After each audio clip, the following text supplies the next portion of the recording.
Me? Yep. Yeah. That's good. Hello, Megan. How are you? Good, good. We're streaming live right now, and the meeting chat is live as well. You will be able to share your presentation when we get going.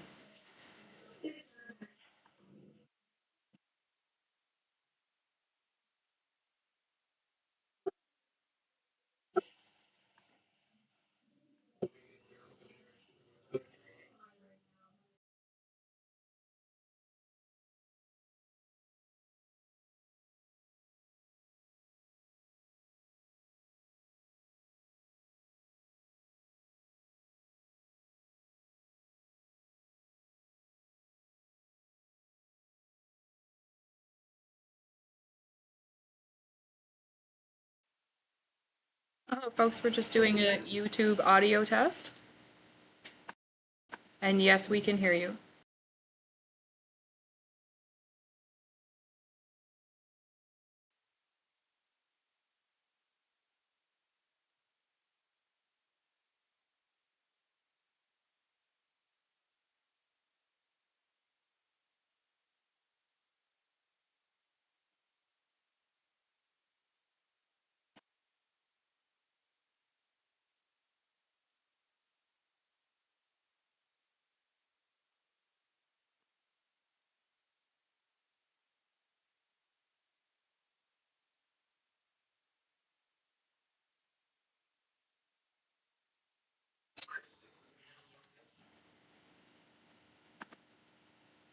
Yes, we can. Yep.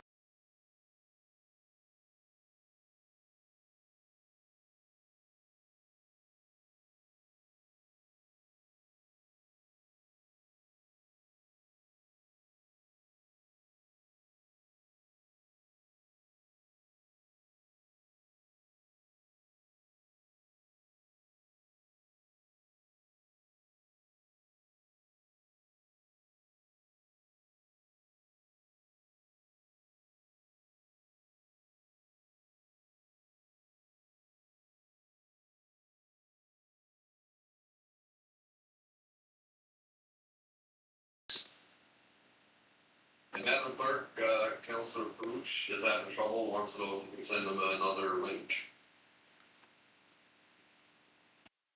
Yes, we'll take care of that right now. You. Hello.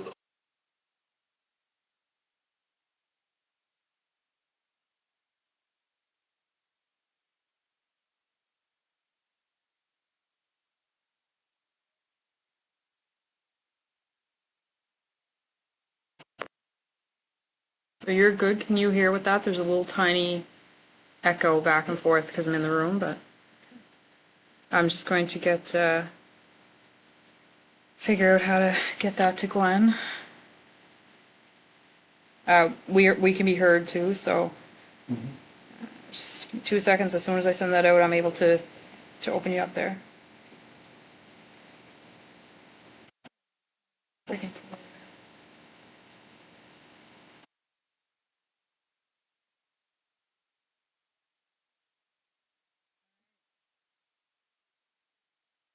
Turn the volume on. We should be good. All right, sir, you're good whenever you want to begin.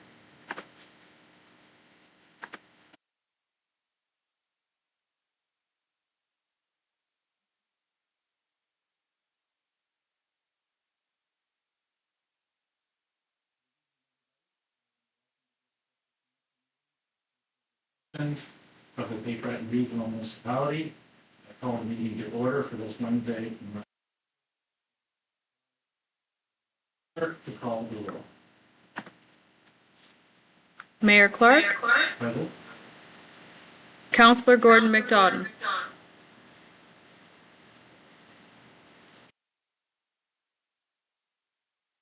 Councillor McMullen, Councillor Marshall, Councillor Gillespie,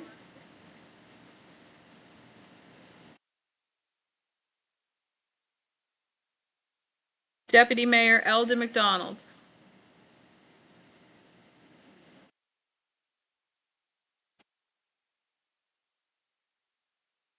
Councillor Perouche?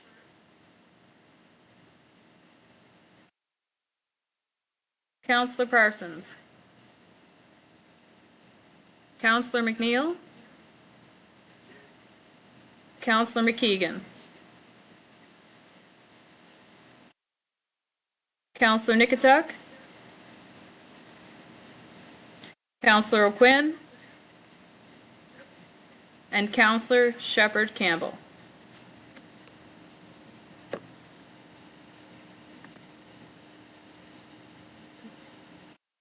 Thank you, Madam Clerk.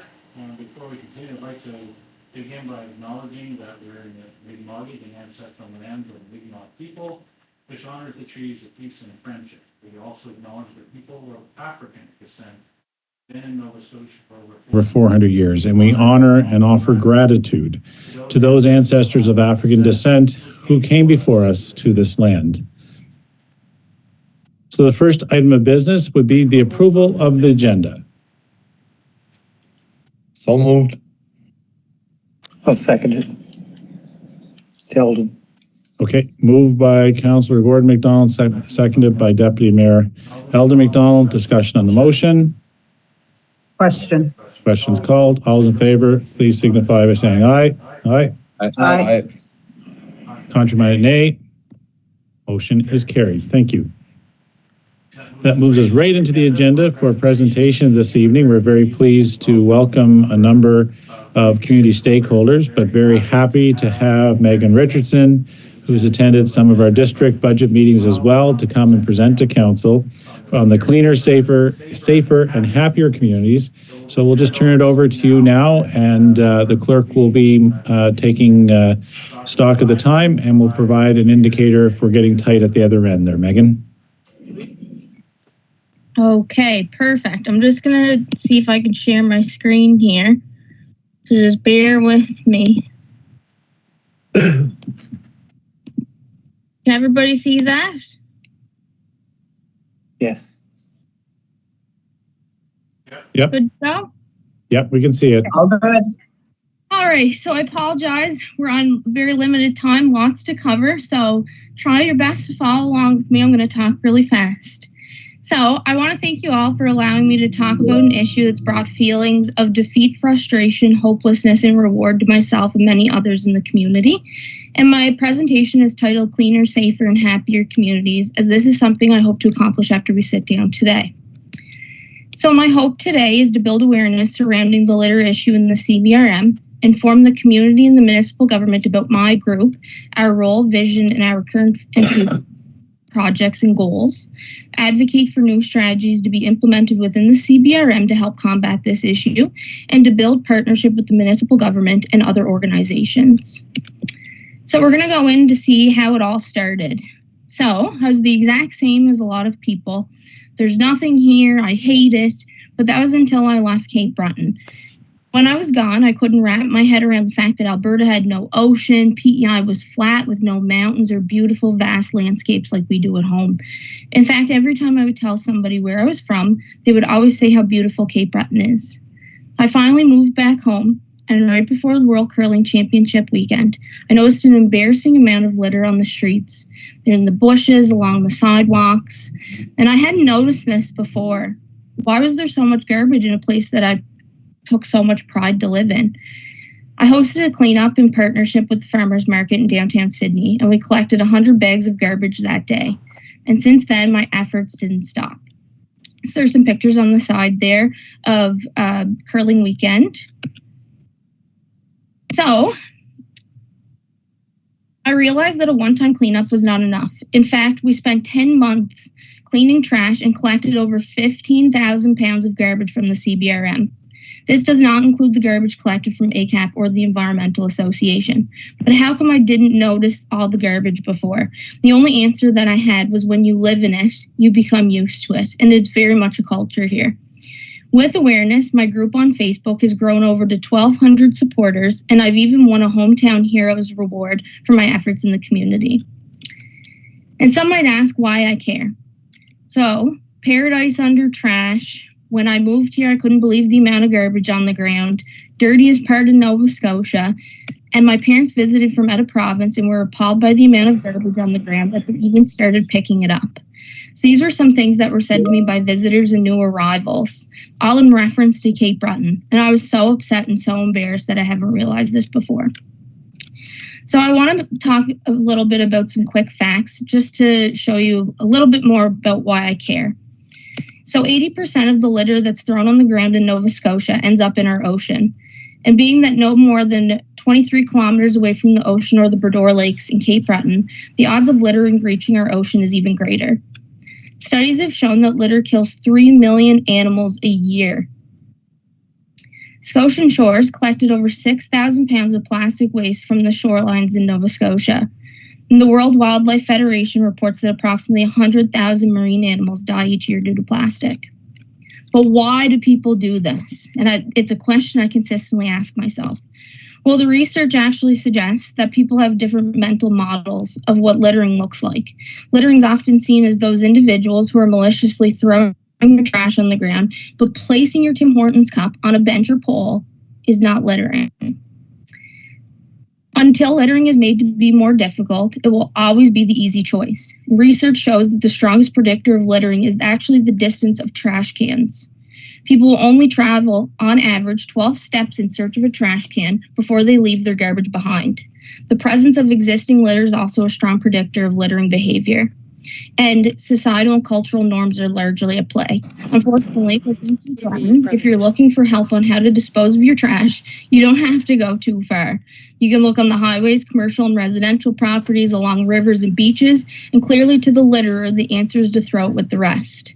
And of course, we have it's not my job and out of sight, out of mind mentality. So I want to turn your attention over for a second to the Clean Europe strategy.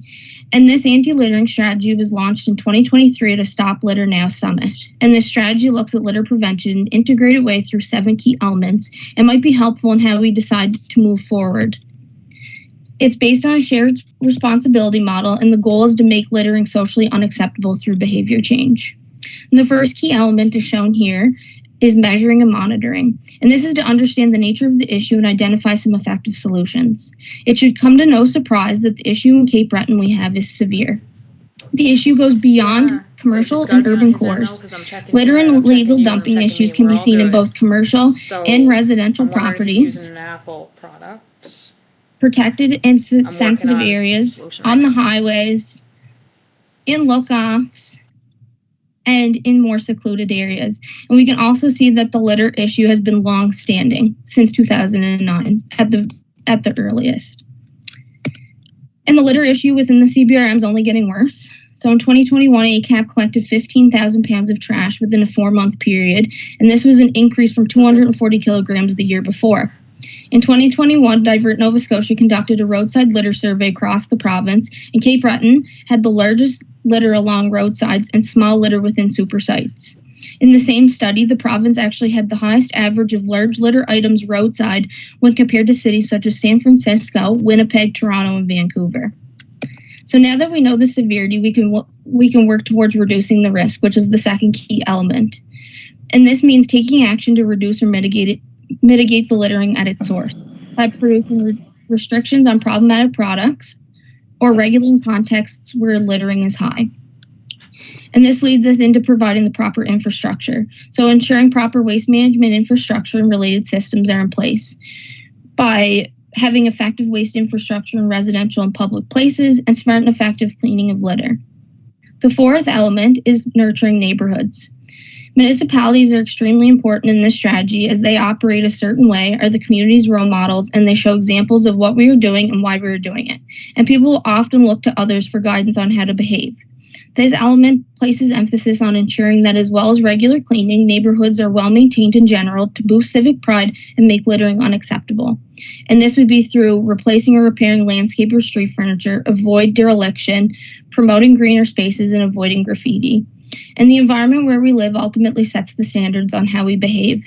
Having communities that are clean, green, and bright promotes civic pride and increased mental and physical health. We might also think of a cluttered home and the effects that it has on our own mental health. A 2025 study titled Dirty Environment, Dark Mood revealed the environment that is perceived to be suffering from pollution significantly increases the risk of depression. So I want to move into the fifth key element, which is sanction and punish. And this means that we need to set clear, visible sanctions against offenders with law enforcement, ensuring that there's strong legal framework, set ridiculously high fines to deter the behavior, enforcing the law firmly, consistently, and immediately, and publicize enforcement actions to deter the behavior. The sixth element is continuous education, awareness, and behavior change communication. And this means implementing education and awareness, focusing the education on behavior change, and targeting populations and segments of society who may be more susceptible to littering. The last and final key element is engaging the community. And we do this by promoting civic pride, making littering socially unacceptable, and raising awareness in the desirability of having clean spaces and the negative environmental impacts of littering, and target overall betterment of neighborhoods and the general voluntary cleanup actions. So it's important that we view this change in behavior holistically, and everybody has their own part to play in this. So nurturing neighborhoods, education, and community engagement is the primary focus of my group. Some of the projects that we've been working on to date are the Bell Box project. So we painted these with bright murals to remove the graffiti, and this is one of the boxes that I painted. I want to do a quick shout out to Steve Gillespie. He's been a great help getting me these projects off the ground. Unfortunately, a lot of our art was targeted by taggers. We have a very big graffiti issue in the CBRM right now. Utility box project. So instead of having plain or graffiti covered metal boxes, each box has been painted in a Nova Scotia themed design. And litter cleanups totaling 15,000 pounds to date. The cleanups have inspired others to go out and clean and start to bring awareness. And I've painted some signs myself. So what do we plan on doing going forward, and what can my group continue to do? So currently I'm transitioning over from a one-woman show to a nonprofit so that we can offer the community more. Within this nonprofit, I'd ultimately like to have an education outreach team, hosting events, litter cleanup committee, and gardening committee. I'd love to roll out a municipality-wide anti-littering campaign, similar to some of those of the most successful anti-littering campaigns around the world. The campaign would involve having signs, posters, murals, giveaways, contests, as well as hosting of events and education.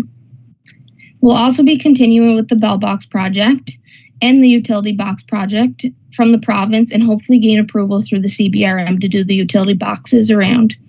We have been reaching out to businesses across CBRM to paint murals to cover up graffiti to deter the graffiti on their buildings, and this would brighten up each town and engage interactive activity for tourists and locals. We would like to do painting anti-littering murals within storm drains as there's an accumulation of litter. Landscaping along major roadways within CBRM perennial flowers. We were approved for the province to do this on their roadways. So just some closing remarks. We've dived into the systems involved in making change within littering behavior. Unfortunately, we cannot change everyone's behavior unless they want to. However, we can take steps to minimize the urge of others to throw their trash on the ground. It needs to be an integrated system to change this very large and persistent issue, and we need all leaders and community members on board. Litter is everyone's issue, and I hope you're all on board to change CBRM for the better. Again, I want to thank you all for allowing me to come in and speak on this very important issue. My hope is that we can all work together effectively to make CBRM safer, cleaner, and happier. And I'd like to open the floor for any questions that you might have for me. Thank you very much, Megan, for that. Very much appreciate it. And your participation in the budget district meetings is very another tangible example of your engagement and all of the folks in the network that continue to grow. So, and you were able to put a lot of effort into that presentation as well. So I would go to any questions this time and recognize Councillor O'Quinn. Thank you, Mayor. Thank you, Megan, for the presentation. It's more of a comment. I just want to thank you for all you've done for the CBRM in my town, and I'm sure every other town around the CBRM. You're off to a great start. I'm willing to support you any way I can. We have several conversations, and we're trying to meet up face to face, and we'll get that done really soon, I hope. And I'm just really excited about all you've done and some of the improvements you want to make, and keep up the good work. Thank you very much. Thank you so much. Thank you. Would recognize Councillor McMullen. Wow, you'd think I'd remember where everything was. I had to think for a minute there. I, like myself, I just want to say, Megan, thank you for everything you've been doing. The boxes around here look spectacular. Your contribution to our district meeting for District 2 is very appreciated. Actually, I've had a couple conversations with people since about some of the things. Background noise, you're at home, what can you do? But my question actually is, you mentioned briefly about a program that was approved by the province in regards to the flowers in the roadway. Can you tell me a little bit more about that? I'm interested in that. Yeah, so we've been looking at some roadways across the CBRM, a lot of like the yield sections, if that makes sense, like where the triangle parts with the grass. We were hoping that we could fill them up with some flowers, brighten it up, make it look a little bit more visually appealing. Some of the roadways that are around along Kings Road, or we've identified some in each community. We'd like to put some perennial flowers, nothing too extravagant, but just something to brighten it up and make people appreciate it a little bit more. So is that funded as well, or is it just a permission thing? So right now it's just a permission thing. I'm not really expecting funding per se. We're hoping that once we get the ball rolling on some stuff, we'll get some grants. I do have some seeds in the back of my car as well, some wildflower seeds. So that's always an option as well. But yeah, as of right now, it's just permission on their roadways to do it. Perfect. Thank you so much. Thank you, Councillor. Recognize Councillor Gordon MacDonald. Thanks, Mayor, and through you to Megan. Megan, I'll just echo my colleagues' comments regarding your efforts to get the cleanup in the CBRM. But I do have a question, because it's been something that it's been on my mind for a while, especially with the amount of graffiti happening in one of my communities of Sydney Mines. And you notice that your bell boxes are getting tagged again. So I've had this conversation several times, but never really brought it to the attention of the CBRM about a graffiti wall. Now, have you ever looked or thought about graffiti walls and had a place for them where someone could come and do their own tagging? Is that something that, would, in your research, has it been successful in areas in that regard? So, because it doesn't seem like a very expensive option to me. And, if it was something that was successful in other areas, I would definitely engage probably the mayor and our recreation department, see what we could do in certainly an area of the town of City Mines. Thanks. Yeah, absolutely, Gordon. I appreciate that, actually, because me and Steve Gillespie actually had a conversation about that before. So I am very well aware of who the graffiti, or most of the individuals that are part of the graffiti community. And I've reached out, and they actually agreed that a graffiti wall would definitely help with the tagging issue. They do it in cities like Toronto. They have graffiti walls, and it's actually like a tourist attraction. So it's really interesting that you pointed that out, because they did in fact agree that that would be a very, very good thing to have. Well, I appreciate that background information, and so it's a good conversation that we could have and see what we could look at, and to be able to see something like that come to fruition in our communities. So maybe a conversation that I can have with the mayor and our recreation people at some point in the next little while. Thanks, Megan. Yeah, no problem. Thank you. Good, and we welcome that discussion, Councillor. Recognize Councillor Gillespie. Thank you, Mayor Clark. And is my microphone working? Yes, it is. Okay, great. Thank you very much. My apologies for my tardiness to the meeting, but I had a physiotherapy appointment, so sometimes those things have to take precedent. Megan, thanks for the presentation. And of course, you and I have been going through this process for the last year and a half. The work that you're doing in the community is noticeable. And not only that, it's very much appreciated. I've even taken the opportunity to go knock on the door of some businesses in town that have had graffiti problems, and Megan's group is ready and willing to jump in and help them out as well. So I think this is something that we can focus on as a municipality to help out. And not only that, when you look at the boxes that we've been doing, or that you've been doing over the years, Bell and Eastlink had no problem jumping on board. Great idea, saw it in another market, thought it was good, go right ahead. So that's something that we can see. And I know Department of Transportation has been instrumental in getting involved as well. One of the things that I will mention, Mayor, and Megan and I have been speaking with our own Public Works Department regarding what we call, have been issued as junction boxes, which of course are the large boxes. They stand about 6-7 feet high, and they're usually at areas where there are fairly large and busy intersections with traffic lights. One of the issues that comes up with them is, yeah, it's not great to be able to go and paint them, but if you leave them blank, they will be targeted. And that's what happens to them. They're targeted automatically. And if we come up with a plan where this group can jump in to help, I don't see any reason why we can't do it.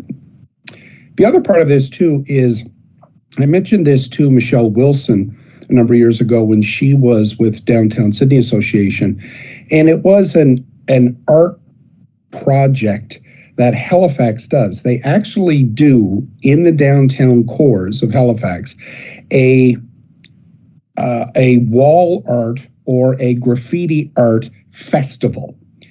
And it's the Halifax Graffiti Festival is what they do. And it's a great little promotion they do every year, and it's drawing more and more people. I think it's only about 5 years old. Might be something to look into, Mayor, to see what can come out of it.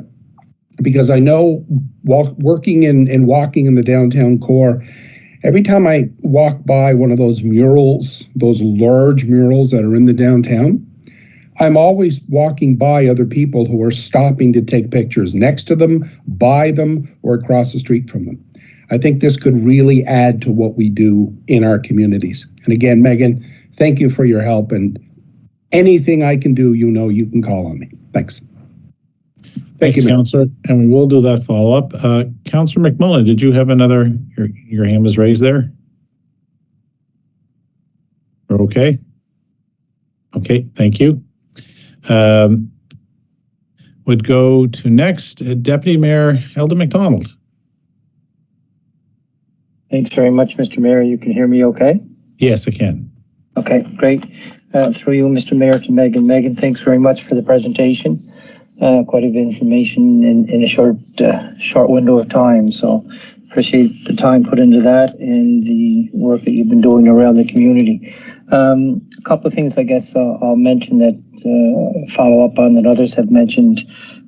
Councillor Gordon McDonald mentioned the graffiti wall. I know with the City Downtown Development Association and some of the community officers with the police department have had some discussions in regards to Councillor, Deputy Mayor, your voice is breaking up. I don't know if other people are hearing the same. I'm going to head nod. Okay. It is. Your voice is breaking. Okay. Yeah, and I can't do anything about that. Can you hear me clear now? I was kicked out. Now. I think I've been kicked out 4 times so far since being on here also. But yeah, so I'll just be quick then. Sydney Downtown Development also has a graffiti program.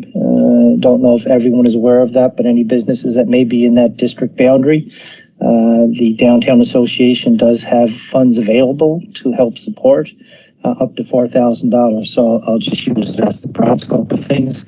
They have a city makeover project. You can apply for an $8,000 project. You can get $4,000 from Sydney Downtown, and graffiti removal is part of Deputy Mayor, you're garbled again there. I'm sorry, Eldon. Okay. It's all right. I'll just leave it at that, and I'll have to accept that I can't speak. Anyway, my apologies. Thank you. It's just coming in and out. No trouble. Well, we'll definitely know that it was all encouraging, Megan, and about further engagement. So that's a good sign. Recognize Councillor Perouche.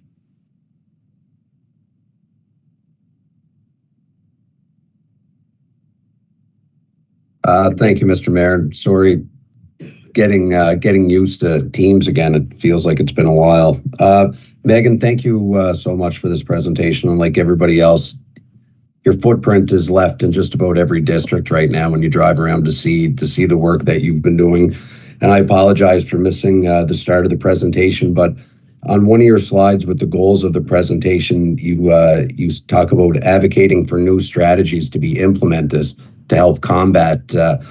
Could you just touch on that, even if you did earlier, just for my own personal gain here, because I feel like we could be doing a better job with the issue, whether it's putting more garbage cans every so many kilometers within heavy areas in each district that people walk, whatever it is. So I'm just wondering what type of strategies that you guys have come up with that we might be able to piggyback. Yeah, absolutely. I appreciate that. So me and Cecil I've met up with Cecil before the election, and we've kind of discussed some ways that we think that could help. I've also met up with Francis at Solid Waste. So one of the things that we've seen a lot was in regards to people putting out their garbage bags at the curb. So a lot of the time, if it's out, I'll say during the snow, the plow takes it gets ripped apart, and it's going down the street. So one of the things that I suggested that I've seen in other places like PEI, Ontario, Halifax has them, is the black bins. So I know Francis was on board with that. I'm not exactly sure where that stands now. I know that it was going to be a little bit timely because it's expensive. I think he estimated around $9 million for that. Like, it's not a cheap thing, but I do believe that would be one thing that could really help. Another thing is really what I've seen in other places that I think really worked. And I know that there's multiple layers to this, but I really, really think that a bylaw with like in regards to properties, especially commercial at the very least, because commercial properties, if you like take a drive down Spar Road, and we've cleaned the ditches in front of Walmart, Canadian Tire, Home Depot. Sorry, Walmart, Canadian Tire, and Home Depot, but it's really bad. It is really bad. And like some of the pictures I shared on there, we've taken truckloads from those ditches, and they make so much money. There's no reason that their property can't be clean.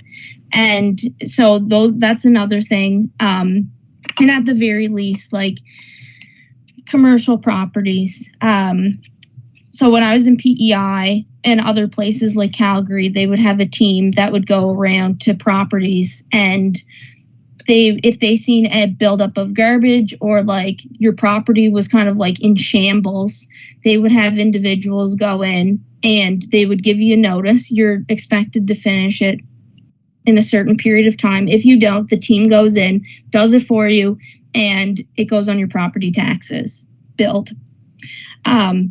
So when I lived in PEI, for instance, very clean, like all the grass was cut. It couldn't be over 6 inches. People's properties were well kept, things like that. And it's ultimately because they had to, and it really, that's where it started, was at home.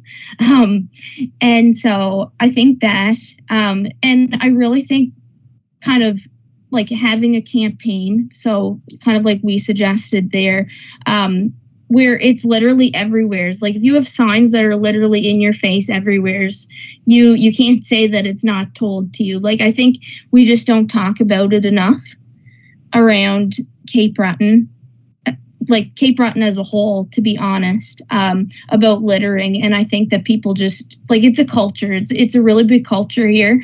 And it took me a long time to be able to accept that, because I hate thinking about it in that sense, but it is a culture, and we have to kind of shift it through education, through awareness, and through these groups and having signage everywhere and things like that. And really like making it like normalize walking into Walmart, and if you see a receipt blowing, instead of walking by it, just pick it up.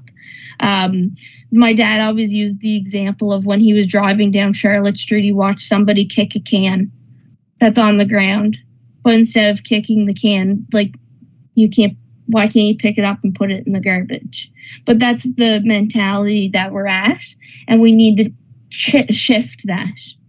Because I've been in many other places where if somebody did that, it would be like the biggest thing ever. If someone seen someone throwing something on the ground, it's like a scandal in other places.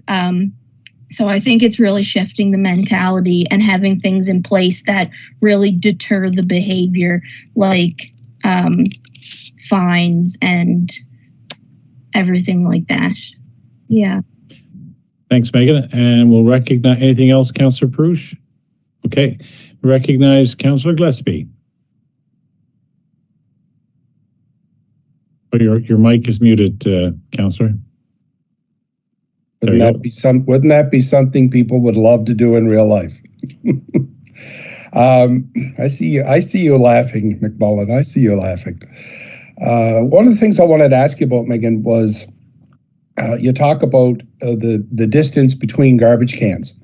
And it's funny you bring that up, because I've had conversations before with staff about the number of garbage cans that we have and where they're placed and what we could do more of them. One of the big things that I think that we should do is there should be permanent structured garbage cans at every bus shelter, first of all, and then at really big areas in the municipality. And I know that there will be a budget concern for that, because currently right now we do empty the garbage cans on a regular basis that we have. But if we doubled or tripled the amount of garbage cans that we currently have, what kind of cost would that be, Mayor Clark? And how is that something we could possibly phase in? So the other thing, yep. I was just going to say, just on that item, I do know that Transit and Public Works working together have ordered more cans for the bus stops. So we'll take an assessment of that. So that's a positive there. And just as well, I know, just speaking of Public Works, I think, Megan, you had a 2-pager as well that you provided at the district budget meeting, and Public Works is going through that. So this is an ongoing dialogue, but it's really a constructive one. And so back to you, Councillor Gillespie. That's great. Thank you, Mayor. And Megan, just one last thing. Have you reached out to ACAP Cape Breton and had a conversation with them about how you can work together? Yeah, I have a really good relationship with Kathleen. We've done a few partnered cleanups. So I was just talking to her recently, and in regards to the anti-littering campaign, Kathleen was very, very thrilled to hear about that. She thought it was a great idea, and she did say that she could partner with that for like portable ashtrays, things like that, because we're hoping that with we have a really big issue with unsecured loads on the highway. So we were thinking we could do tarp giveaway days, or like if we go into schools and do education, we could have bags for your vehicles, but ones that are nice and fun that people actually want to have in their vehicles. So there is some talk there about partnering, which is really good. But yeah, we've had a really good relationship before, so hopefully we can maintain that. That's great to hear. Thank you very much. Thank you, Mayor. Thank you. And I recognize Councillor McKeegan. Hi, Megan. Great job. I've been following you for a while. I think a couple of girls I volunteer with in Glace Bay, Alyssa and Melissa, help you with a lot of stuff, and you do some great work. And I've done some work with Dylan Yates with the Cape Breton Environmental Group. They do a lot of cleanup too, right? So you guys are all doing some great stuff. A couple of questions. A lot of the coffee shops and the drive-through, like McDonald's and all that, it seems like they cut back on their garbage bins, or they're always overflowing. I know every time I go to McDonald's in Glace Bay, when I put my order in, I go to the window, the first thing I say is, please empty your trash, right? Because it's I don't think they're at it enough, and then it's overflowing, blowing around. So is there anything you would suggest for that? And also, I know on the main streets in Glace Bay that like the garbage cans are always full. People are putting their personal garbage in there, but I'd rather see them put it in there than something else they can do with it. So any suggestions for that also? It's a good question. I think so. When I used to work at Tim's, when I was younger than I am now, we had so for the hatchers, we had a yard maintenance person. So they hired people that would do the parking lots. So they would sweep the parking lots, they would change all the garbages, and then in the evening when they were off, I think it was like 5 o'clock, then evening shift was required to do that. But they had a property person to do that. And I feel like a lot of these fast food chains and commercial businesses don't have that in place, which is kind of sad. I can tell you the Tim Hortons on George Street and Welton Street and the Pier are absolutely horrendous.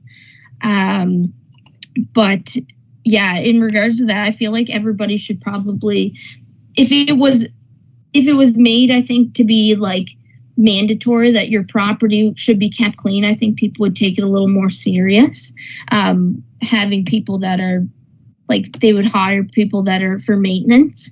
But as of right now, I feel like, I don't know, just because it's part of the culture, I just feel like people just don't care enough, to be honest. With the household trash and the public garbage cans, I very much agree that I do think that, well, I would much rather it be in public cans than somewhere else. I just found a dump site today under the overpass in Whitney Pier, so I was in contact with somebody about that. But I think that's a tough one, because I think that's hard to I don't really know. I don't understand the mentality behind it, so it's hard for me to say. I'm not really sure what the behavior's serving. If it's like, you have this stuff in your car and you just want to get rid of it and toss it, and there's conveniently a garbage can there. I'm not really sure, to be honest, about that, unless with the cameras, people were starting to get tickets with it, but then that might push people to do illegal dumping as well. I feel like it's 6 one, half a dozen the other. True. And I agree with you on the Walmart. So always in Glace Bay on Reserve Street, we have Sobeys and Superstore and McDonald's on that group. And every year we do our cleanup. There's like bags and bags that come out of the drains and the bushes nearby. So I think to get them to become more community minded in their cleanups would be very, very beneficial. Thank you. Thank you for all you do too. Thank you. Thank you, Councillor. Recognize Councillor O'Quinn. Thank you, Mayor, and for Megan. I'm just wondering, are you running in the same problem areas in every district? Like in my district, whenever we do a town cleanup, it seems the first place we target is near our high school, and junior high school. Are you running into the same problem everywhere? And do you think there's enough garbage cans on school properties? So I can speak for so we've done cleanups, and Steve Gillespie can speak on this as well. The county arena is the bane of my existence. It is like where all the Riverview kids park. It is horrible. The other one I can speak on is, I'm laughing. It's so true. It's absolutely terrible, but there's no garbage cans there. And another really bad spot is right across from SA. I was talking to 2 social workers. They were coming out of the DCS building, the government building, because I drove by up Townsend Street. And this is a government building. And I was like, oh my gosh, like this is a government owned property and it looks the way it does.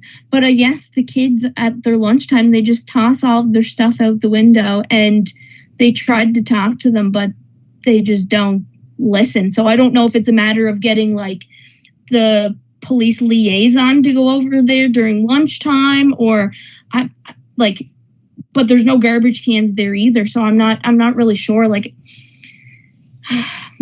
I think it's tough too with the age, but definitely like there's not enough education as well in the schools anymore. I remember when I was a kid, we used to have ACAP come in and we would have like the green bin guy and the water CBRM water drop, and there's rarely any education in the schools, and not because people don't want to do it. I just know from talking with Francis and some of the ladies there that they have a hard time getting into the schools, unfortunately. Mm-hmm. But yeah, I do see a lot of the same stuff. Sydney River's really bad, especially. It is similar in every district around the school. So maybe that's something we look at, Mayor. Like maybe talking to the school board, because if they don't even have an option to find a garbage can, you know what they're going to do with it, right? And it seems that in my district it is really bad by our schools. So maybe it's something we look at. Maybe speaking to the school board and maybe getting to put some more garbage cans on their premises. I know something too, Darren. When I was at Riverview, I don't know if it was a change in heart, but when I was there, where we had to pay for our parking passes, if the county arena was full of stuff, they would actually threaten to revoke our parking pass. And like at that time, it's like the be all end all of not having your parking pass, because God forbid you have to park on the road. There's no parking. So I know that was a really big thing, and we had to go over and clean the parking lot, even though like a lot of us didn't do it, but we still had to go and do that. So there was other things in place that way that kind of promoted that. Yeah. Thank you. Appreciate that. Thank you, Councillor. And Councillor McKeegan again. Oh, sorry, just one quick question. Do you think I do believe there are bylaws against it, so would enforcement obviously help that? Absolutely. We have to deal with that piece, and I think that's part of the presentation, is what teeth you put into it so that it's meaningful.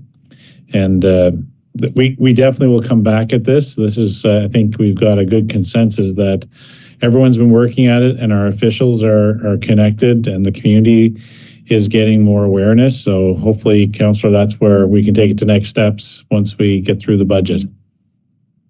Okay, good. Thank you. And thank you, Megan.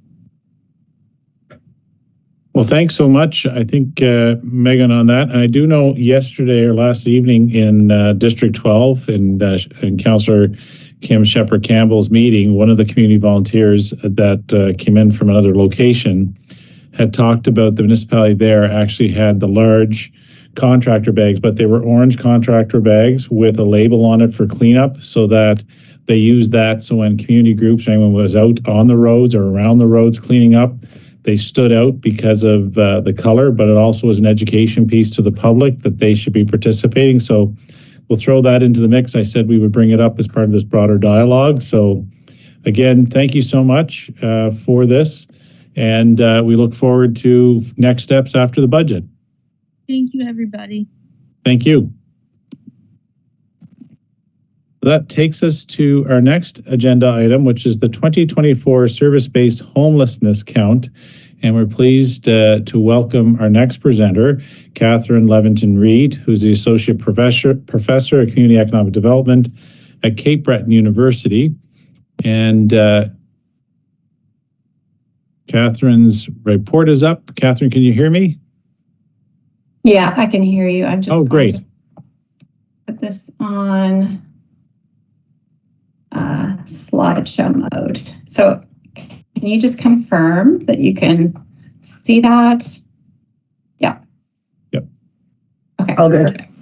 Great. So I just have my stopwatch here. I'm just going to start it so I stay on time. Okay. I'll just go back to my presentation. Okay, so thanks very much for allowing me to share this information with you.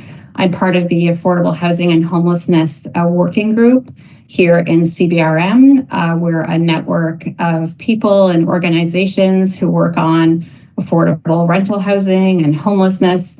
And one of our projects is that about once every 2 years, we do something called a service-based homelessness count. So I'll just start by very briefly telling you how we go about doing this count. What we do is we approach service providers in the area and invite them to participate. They're in a whole range of sectors, from healthcare to education to housing, and emergency food is another example. We ask them to report on the number of people they come into contact with over a 1 month period who they believe are experiencing homelessness. So the month that they were reporting on to us was June of 2024. We actually invited service providers from across the Eastern Zone. We did this in 2024, and we also did this in 2021. I'm going to focus on the CBRM data this evening, but just so you know, we did collect data from Antigonish all the way to Bay St. Lawrence. And we had a system in place so that if a client was using more than one service provider, we could identify them as a duplicate entry and remove it from our final count. So our definition of homelessness includes different kinds of homelessness. This is not a definition that we made up on our own. We used a nationally recognized definition that includes 5 types of homelessness. And so you see these types on this slide. So of course, homelessness includes people who are completely unsheltered. These are folks we're seeing in the area who are living, say, in a vehicle or in an encampment. Of course, it also includes people who are emergency sheltered. So maybe they're staying at the shelter that's operated by Cape Breton Community Housing. It also includes people who are provisionally accommodated. So maybe someone who's staying with friends or family members temporarily. So we also call this couch surfing. They could possibly be staying in a motel as another example. Our definition of homelessness also includes institutional care. So an example of that locally would be being at the correctional facility and not having a permanent place to stay when you are released. And then the last category in our definition is being at risk of homelessness. And so for this one, I just want to stress that, you know, we talk about how we're all a paycheck away from experiencing homelessness. That's not what we mean with this category here. It's really people who are at imminent risk. And so examples of that here locally would be, you know, they had received an eviction notice from the landlord, or the home that they're renting has just been sold. So they know that they're going to lose their housing, or they're staying in an apartment that's really substandard, not safe, or crowded. Those are some examples of being at risk of homelessness. So here you see the number of adults 16 plus who are experiencing homelessness in total across the Eastern Zone. But what I know you're particularly interested in hearing about is the number of people here in CBRM. So you can see the Cape Breton County column right there. And I should say that our count does not include our Indigenous communities. So here you see that there were, in the month of June of 2024, 557 adults aged 16 plus experiencing homelessness in our municipality. We did also ask service providers who were reporting the data to us to let us know if there were any children in the care of these individuals. And so that 557 doesn't include the children. There were 82 children reported here in our municipality. And so that means our total is actually 639. Broken down into the kind of homelessness experienced, you're going to see that the most common type here locally is being temporarily accommodated. So again, that's folks who are, for example, couch surfing. You know, these people are precariously very precarious housing situations. We also see that a very common type is at risk of homelessness. So almost 30% are at risk, followed by being emergency sheltered, then in institutional care, and then completely unsheltered. As far as who is experiencing homelessness, I just wanted to share just a small amount of demographic information with you. This is data on all counties, but there was no need for me to redo this for CBRM because it's the same pattern, it's the same distribution based on age category. So what we're finding is that people experiencing homelessness, and we saw this in 2016, 2018, 2021, is younger people. So the most common age group is 30 to 39. And then if you were to add up those other age groups that are younger than 30 to 39, you would see that would be the second highest age category. And about 50% of people experiencing homelessness are female. And so this is the change compared to some of the other earlier counts. So in 2016 and 2018, locally, we were seeing that about 40% of individuals who were reported were female, and now we're seeing 50%.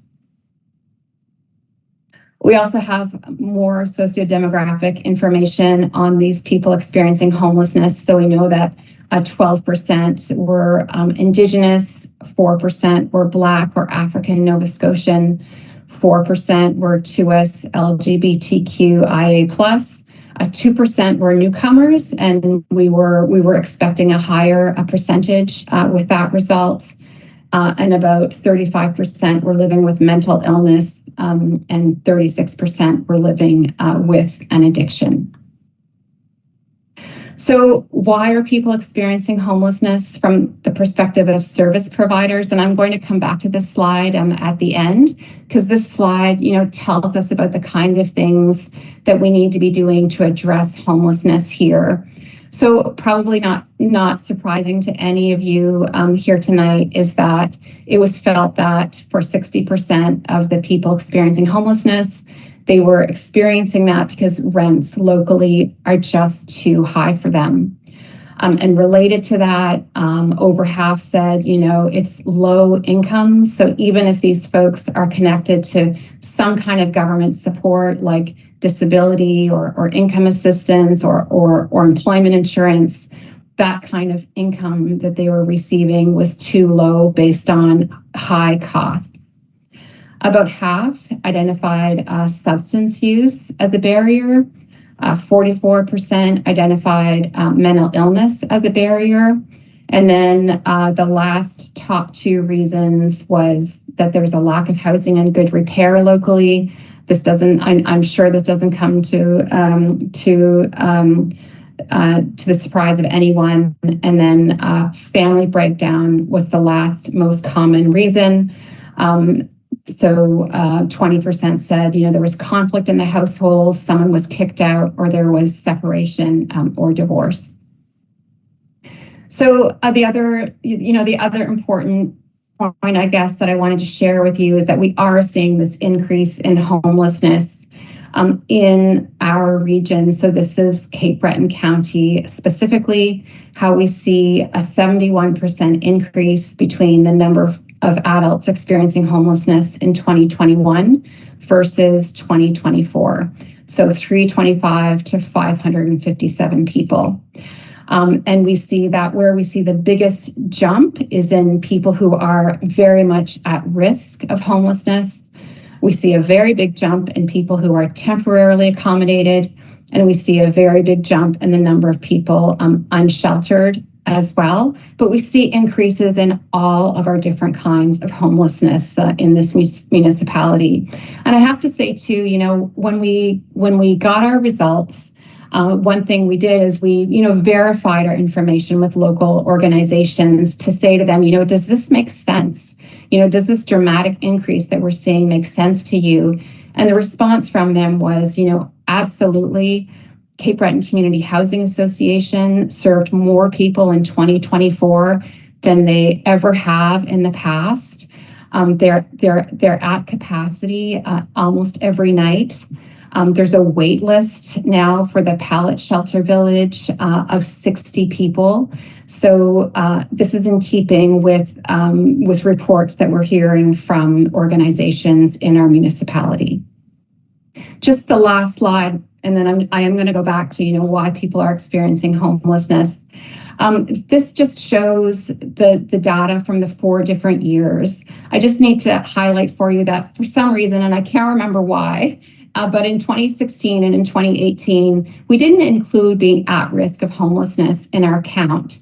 But I wanted to compare data across the 4 years. So I took out at risk of homelessness to again demonstrate how homelessness is increasing here. So here you can see, 2016, 2018, we had under 300 people experiencing homelessness versus 2024 when we have many more than that. So just going back to the barriers, because again, I think these barriers tell us the different kinds of things the municipality can be doing to help address and reduce homelessness here. So, we need to recognize that housing is a human right and really prioritize deeply affordable rental housing. So housing where tenants are only paying 30% of their income on rent versus housing where people are paying 80% of average market rent, or, as long as it's 30% of average household income in the area, it's affordable. That housing is too costly for low-income people living in the community. We also need, I think as far as the municipality, advocacy to the provincial government around how rent subsidies are designed, what kinds of housing programs are available, and do they prioritize deeply affordable housing, and the kinds of housing supports that are available for people. Because currently, people who, for example, need assistance from Cape Breton Community Housing Association, not only do they struggle to find affordable rentals for these people, but they also cannot necessarily respond immediately with providing a housing support worker because there's a wait list to access a housing support as well. So just the last thing I want to say before we move to a discussion and questions, if you have any, is that the Affordable Housing and Homelessness Working Group is organizing community conversations so that people can, ask questions and find out more about why people are experiencing homelessness and the different kinds of things that we can do to address homelessness. So we'll be approaching all of you counselors to see if you're interested in helping to host that kind of community conversation in your district. So I'll stop there. Thank you very much. Great. Thank you very much, Catherine.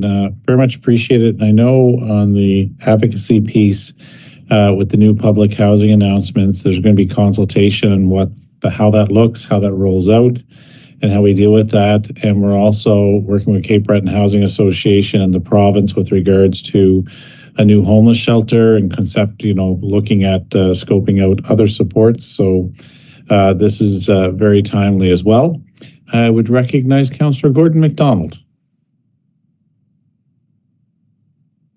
Thanks, Mayor, and thanks through you to Catherine. Catherine, thanks for being here and making this presentation.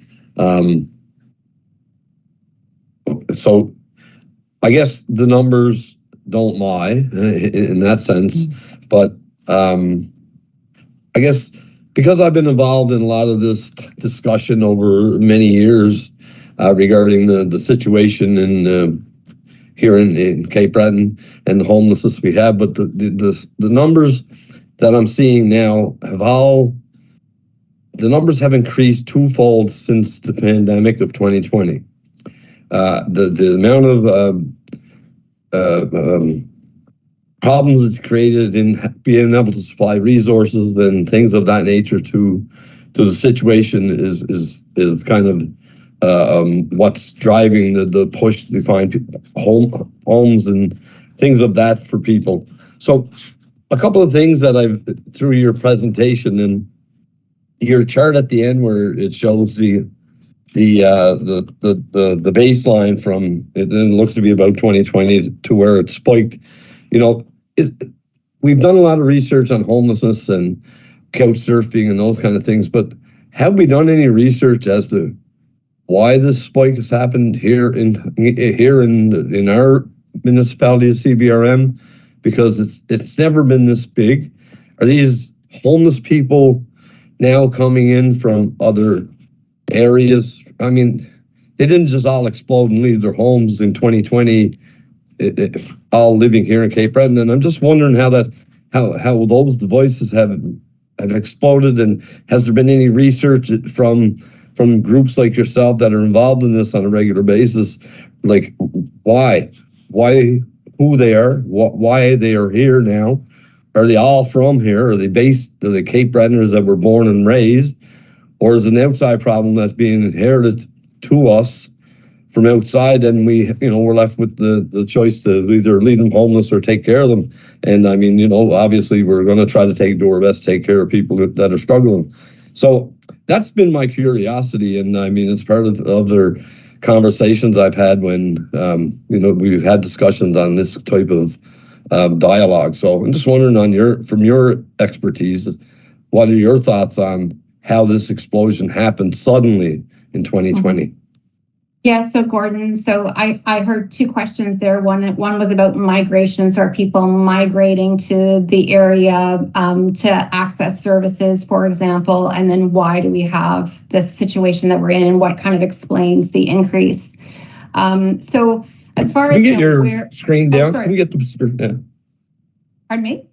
Can we get your presentation off the screen so we can... Oh my goodness, I'm sorry about that. Sorry about that. Here we go. There you are. Yeah, okay, sorry. So we didn't ask in this survey, so where have you moved here? How many days have you been living here?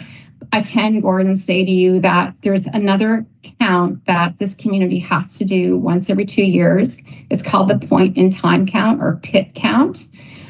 It's not, there are a lot of shortcomings to the PIT count, so we do it really because we have to. But in that count, I was just discussing the results with the PIT count coordinator and the coordinating committee 2 or 3 weeks ago, and that count does ask about, how many days have you been in Cape Breton? It was clear from the data that, people are not moving here to access services. And Gordon, I'm not sure if they have made that information publicly available yet, like if there's a report, but I can find out for you. As far as what explains the increase in homelessness, so homelessness is increasing across the country. There are different reasons for it. So if you look at what's gone on locally, between 2021 and 2024, so first of all, you see a dramatic increase in demand for local rental housing, right? But yet our rental housing stock has not increased very quickly over the last 3 years. And in fact, if anything, the rental housing stock has either stayed the same or decreased. And that is because, for example, during COVID, if you remember, there was all of a sudden an interest from people living in other parts of the country in moving to rural Nova Scotia and settling here, right? We were considered an attractive province to move to.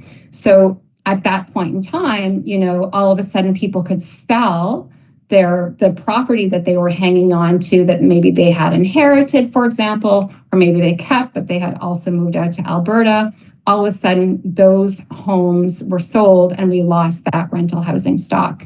We've also lost rental housing stock because of climate change. So just in my neighborhood, for example, I'm not sure if it's the same in your neighborhood, there was a purpose-built rental building that was demolished because of the Thanksgiving flood.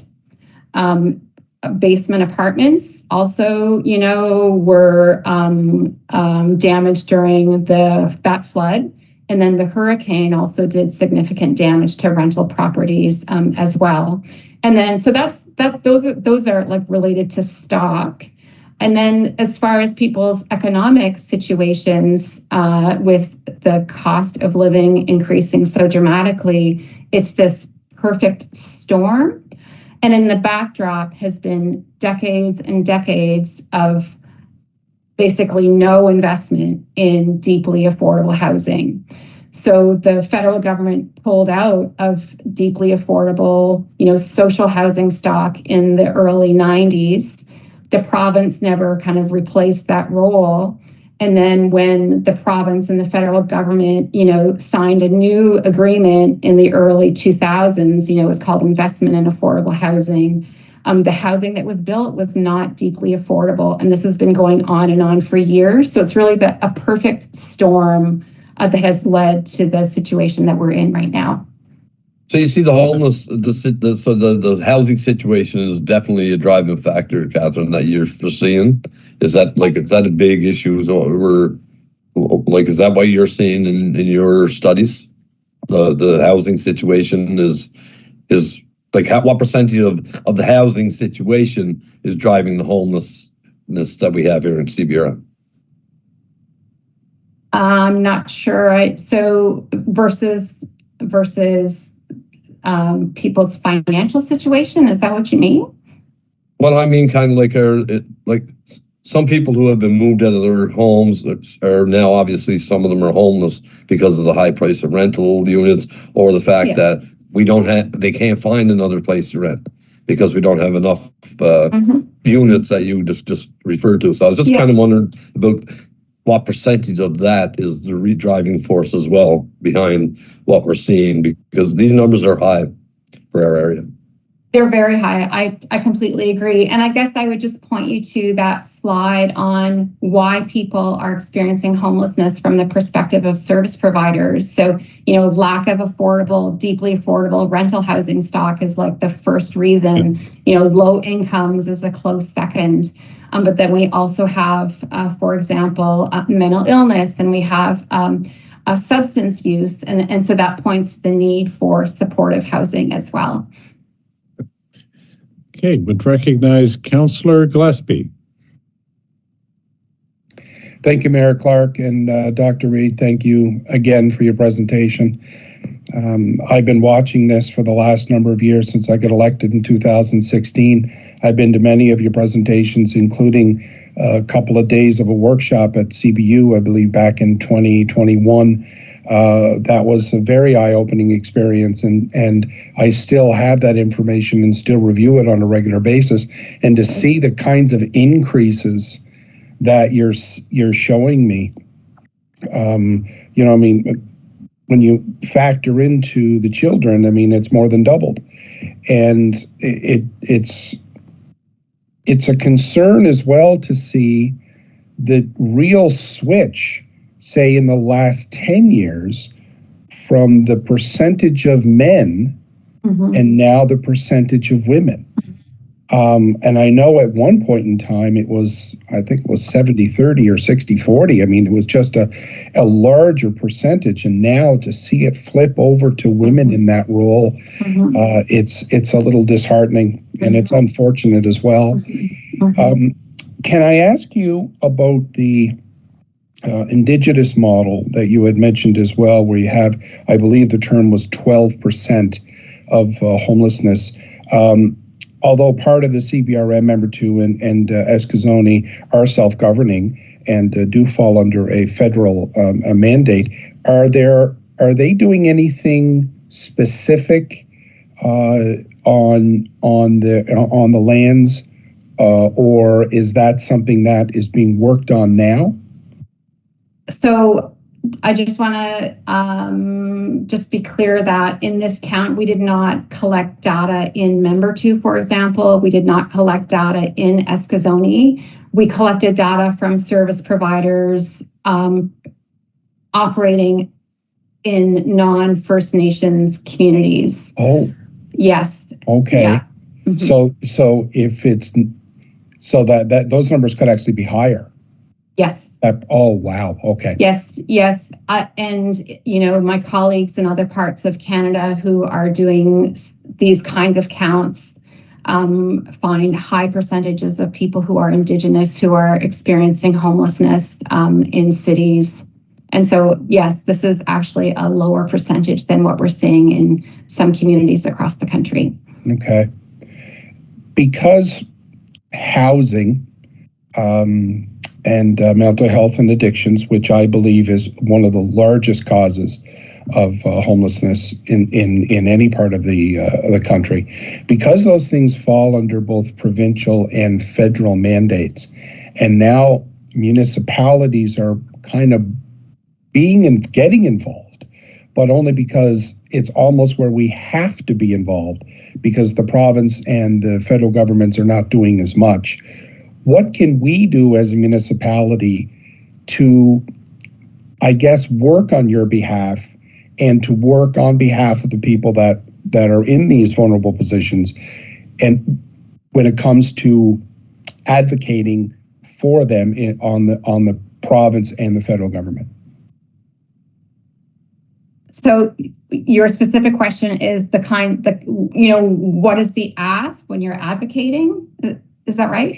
Well, what else can we do? I know we do work with the province and the federal government. I know there has been mandates from the federal government where the municipality has gotten involved, and we have been working with them when it comes to infrastructure, roads, accessibility, even transit.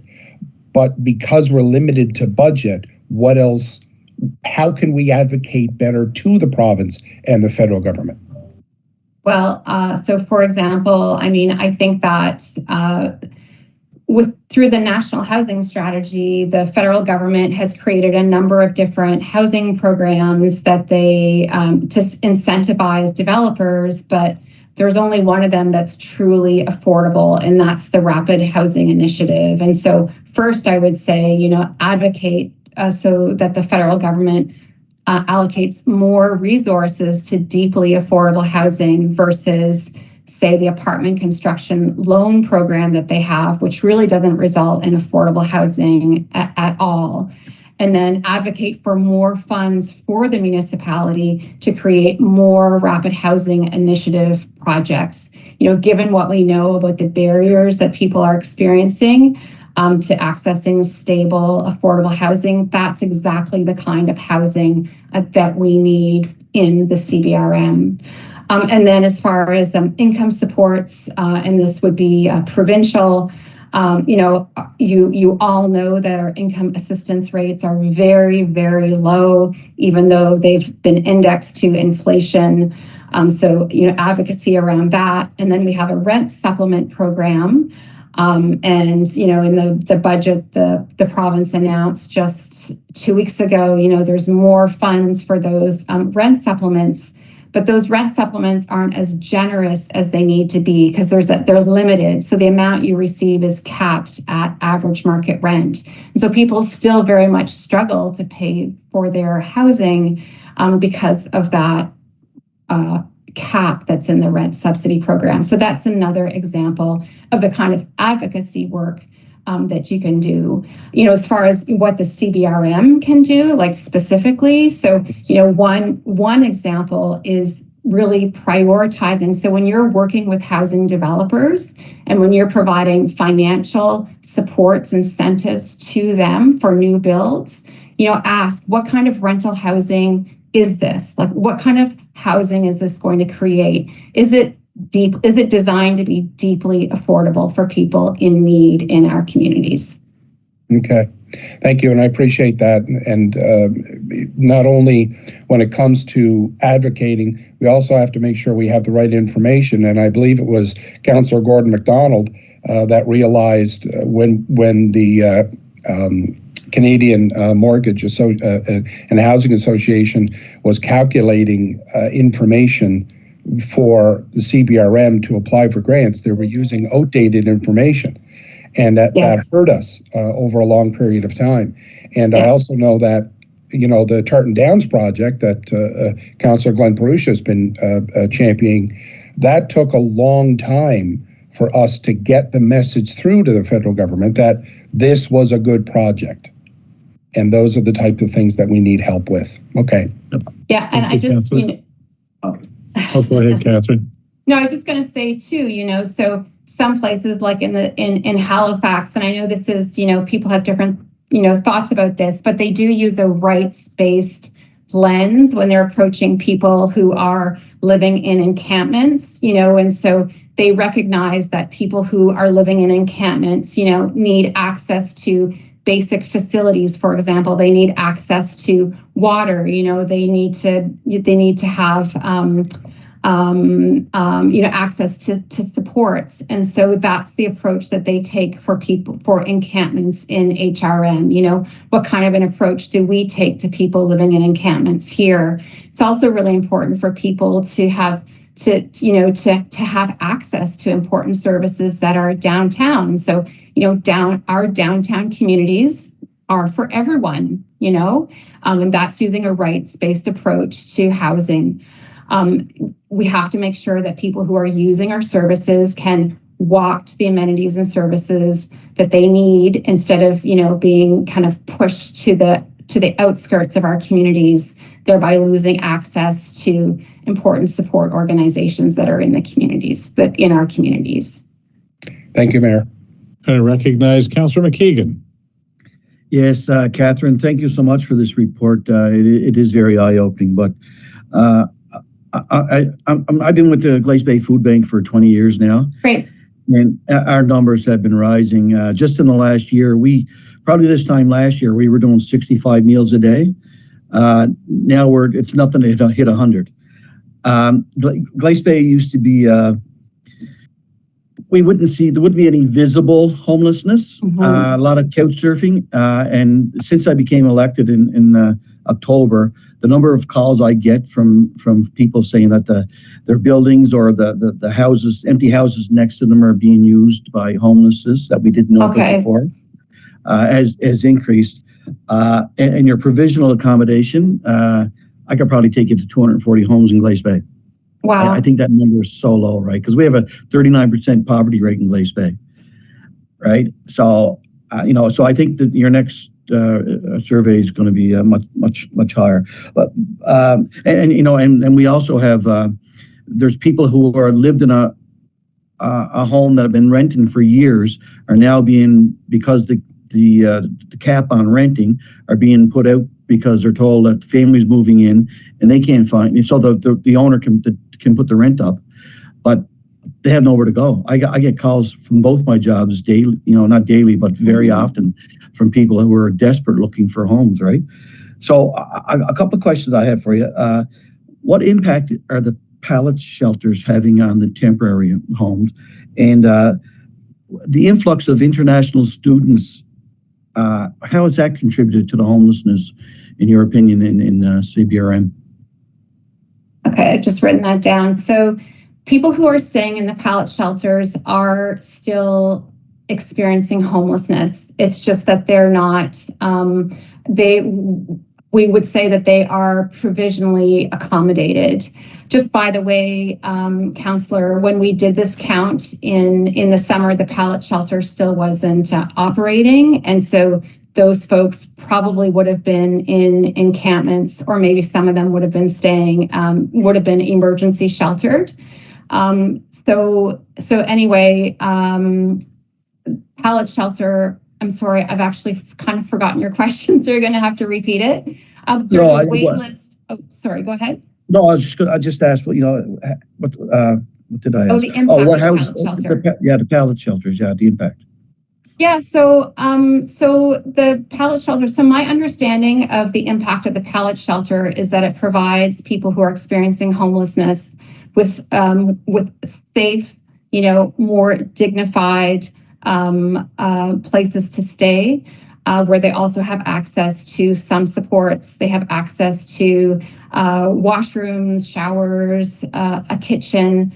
And so again, it's safer and more dignified than sleeping in a tent. There's a wait list to get into the pallet shelter of 60 individuals. So that's all I can say. What I know about the pallet shelter, Councillor, is what I've, heard from service providers, as I've been involved in the point in time count, and also what I've read in the Cape Breton Post, just like you.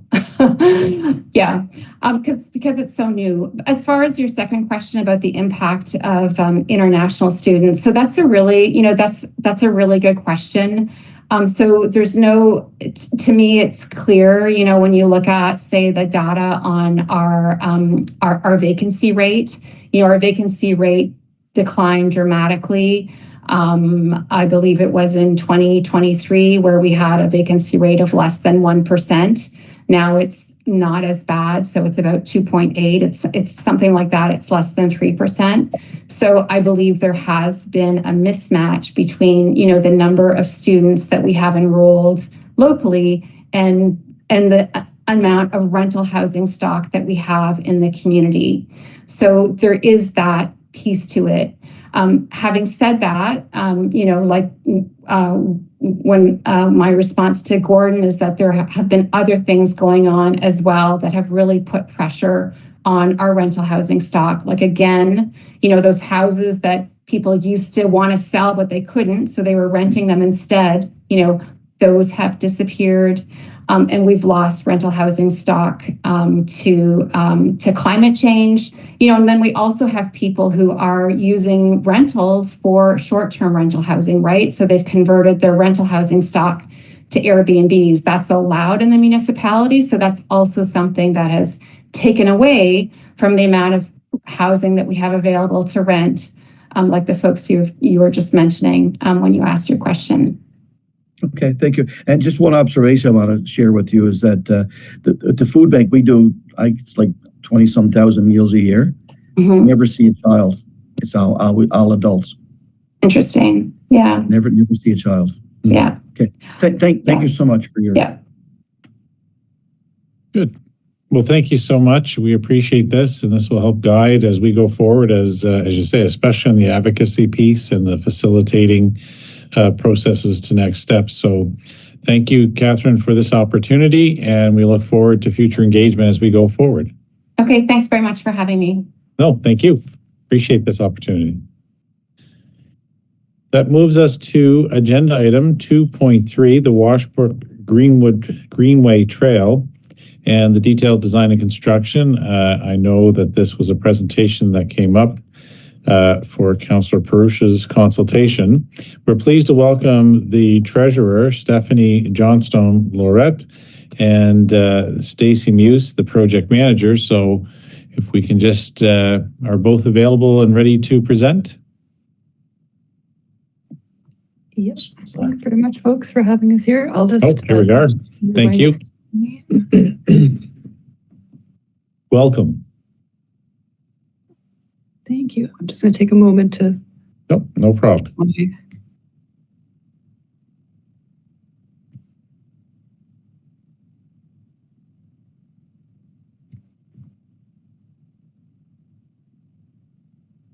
There we go. Can folks see that? Yes. Yeah, we can. Thank you. All right. So we'll dive right in. We'll take over the first couple of slides and I'll pass it over to Stacey as well. So good evening, everybody. Good evening, Mayor Clark and members of CBRM Council. My name is Stephanie Johnstone-Lorette. I'm the Treasurer for the Washbrook Greenway Coalition.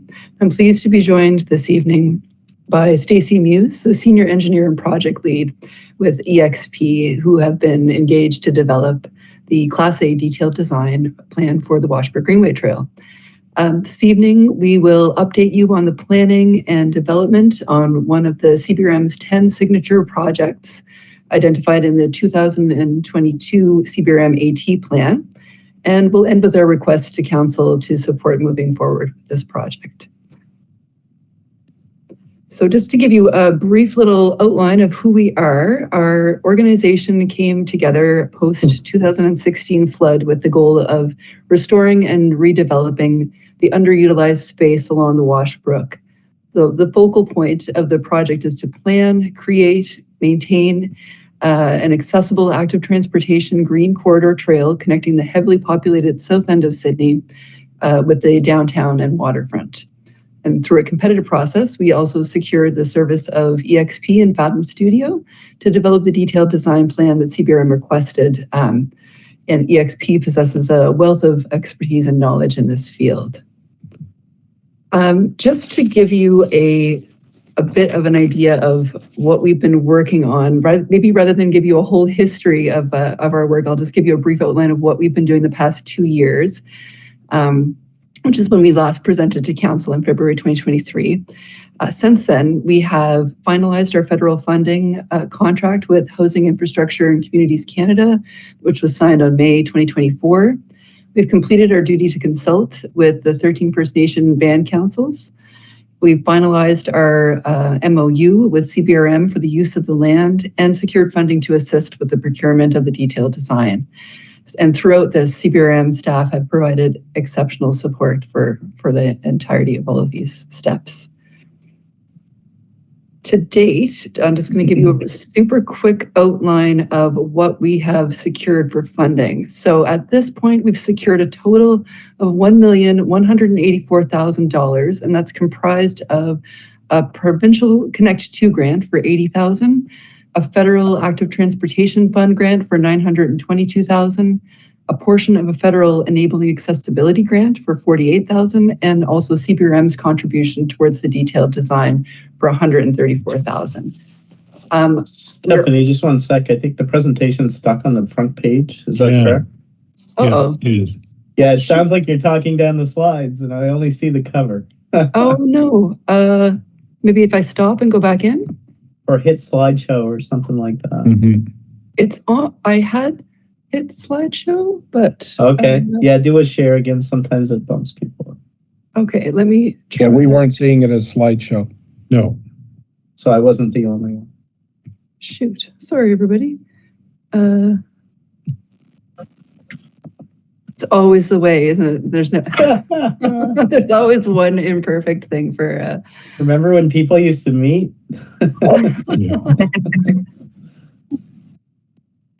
Probably not anymore. I was following along in my agenda. Yeah. Oh, good. Well, I'm glad we still have that there. All right. Can you see it That's now? better. Yeah. It's better. All right. So I'm here on project funding sources. All you would have got is some very nice pictures here from the other ones. So we'll just go straight to where this one is. Please tell me right away if you can't see. I'll just set this up as the slideshow again. Can everybody see that slide still? Yeah. Okay, great. It's not really going into slide motion, though. Sure. Keep going. We'll see. All right. Well, basically, at this point, we are also looking at pending funding for the trail development as well, and we're working to secure some funding and have applied for a provincial grant with the Community Economic Development Fund, as well as the second round of Connect 2 funding and an additional federal funding grant that went into through Housing Infrastructure and Communities Canada. And we are in discussions with ACOA as well, who have accepted our expression of interest at this point. We are feeling very confident in the reception of pending funding to move the project forward as planned in spring 2025. And at this point, I'll pass it over to you, Stacey. I'm hoping that you can see if I move on to the next slide. Can you guys see this one? Did it move to design overview? No. No? Oh, shoot. We're good now. I'm just going to make this as large as I can then. I'll just go with this and we'll see. The size is fine, I think, just as long as they flip through. So I'll just let you know when I'm going on. Okay, just let me know when you'd like to move to the next slide. So I'm Stacey Muse. I'm the project manager. I'm a civil engineer and I work with EXP in Halifax. And originally from the Yarmouth area, I understand, municipalities and that sort of thing. And so we were brought on by the coalition. We partnered up with Fathom. The reason for the partnership is that Fathom is very trail oriented more so, and we're very engineering oriented. So we the two go hand in hand together. So we began with our initial site visit, walk the site. We did a topographical survey, that sort of thing. We did some workshops between ourselves and Fathom, and then we did some that included all the stakeholders, including the coalition, ACAP, and CBRM, just to kind of keep everybody in the loop as we progress through the project. So again, topo survey, that's just to kind of get the lay of the land. We did some crosswalk analyses because you'll see on the plans that there's a few street crossings. We did a geotechnical investigation. We want to know that the soils we're dealing with, in particular at the bridge locations. So there are a few bridges that are a part of this. We do want to make sure that we have soils that are conducive to put abutments and, found good bridges on. Excuse me.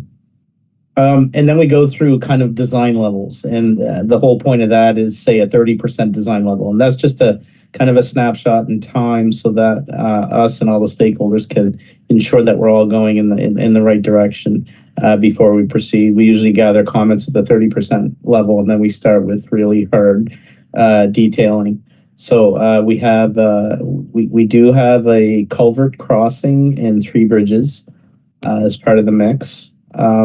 We did some property ownership searches because obviously we want to stay within CBRM property, or at least have permission from private property owners to cross their lands.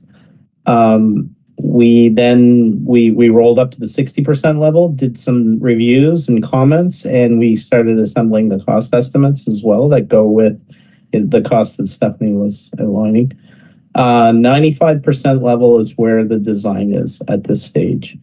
Why do we end at 95? Well, we're not really done at 95, but 95 is a good point to present to people, and it gives kind of a last-ditch effort to gather comments and whatnot.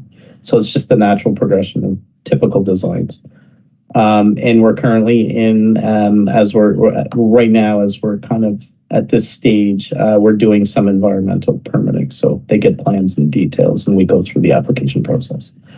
So we can go to the next slide. You can get and again, this is one slide in a deck, but it's divided into 5 sections just for the sake of, I can't fit the entire stretch on one screen. So here you can kind of see, and I'm sure the folks on the call here, they know the areas better than I do. But we can start on the first segment. So this is how it's laid out, and the next 5 slides will be in that line. So the first one is, you can see where it begins, and it crosses the South Public Garden area and comes across Cabot Street. We do have a spur line coming off of it, and it does have a bridge. You can see Bridge 1. I know it's a small depiction, but so this is a general overview of that area. So the next slide would show kind of the next progression of the route. So this area here, as we cross Cabot, we come on the upper side of the Centennial Athlete Track, and we're staying kind of on the north side of that facility, and there's a shot put in the corner there that we're kind of getting away from. We initially contemplated coming down on the lower side of the track, but flood, it's more prone to floods and that sort of activity. So, and the space is very limited between the brook and the track. Also, there's municipal servicing down there that we're trying to stay away from. So this is kind of what drove the route to be on the north side of the track. So on to the next extent of the route. So again, on the left side of the page is where we left off. Crossing over, the yellow indicates a box culvert, so that's a fairly large culvert crossing for a ditch area there. And the gray area is an area that's been indicated by ACAP as being a wetland. So we're still in the works of really delineating that and making sure that we know its exact shape and size. In light of that, though, we are trying to kind of honor the shape of it on the periphery and stay out of it as much as we can. It's not unlike, projects to go through wetlands, as long as they're done correctly and they're done with proper application to environment. So we're still a bit in the works on this. So we round the corner and come across a 90-degree bend. We'll go to the next route. This one comes down. There's 2 bridge crossings. They're indicated by kind of the red strips. And we have this all detailed blown up plans. This is just meant for this presentation. The orange shade represents Cottagedale Crescent. We are kind of skirting along a public street there. We are coming back out. You can go to the next one, Stephanie. So this marks the end of it.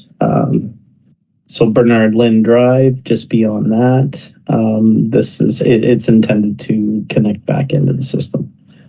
So that's the final connection point of the trail. So based on the design, the topography, and kind of local tendering results that we've seen in just in the last couple of years now, albeit costs have gone up, we all know that, and it's no stranger to the construction industry either. So as far as piping and soils and dirt and materials, there's been an incredible increase in material costs.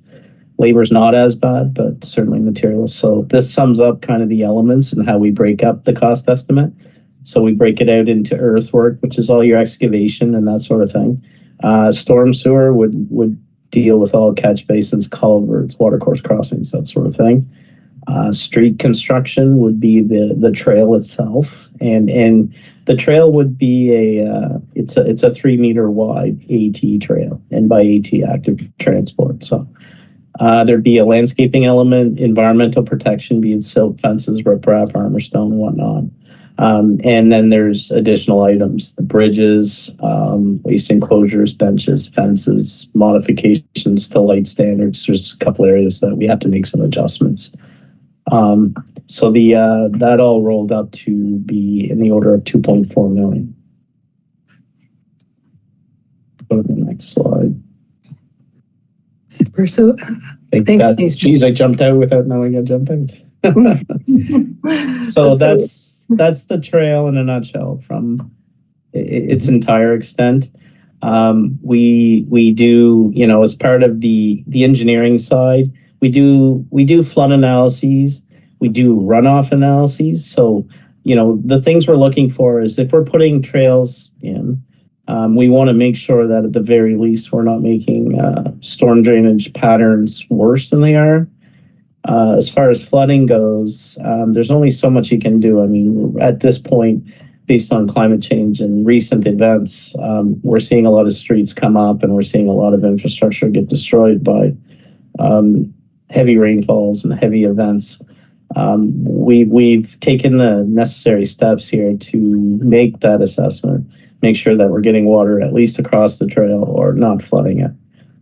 We have put measures in to kind of mitigate against flooding to the extent possible.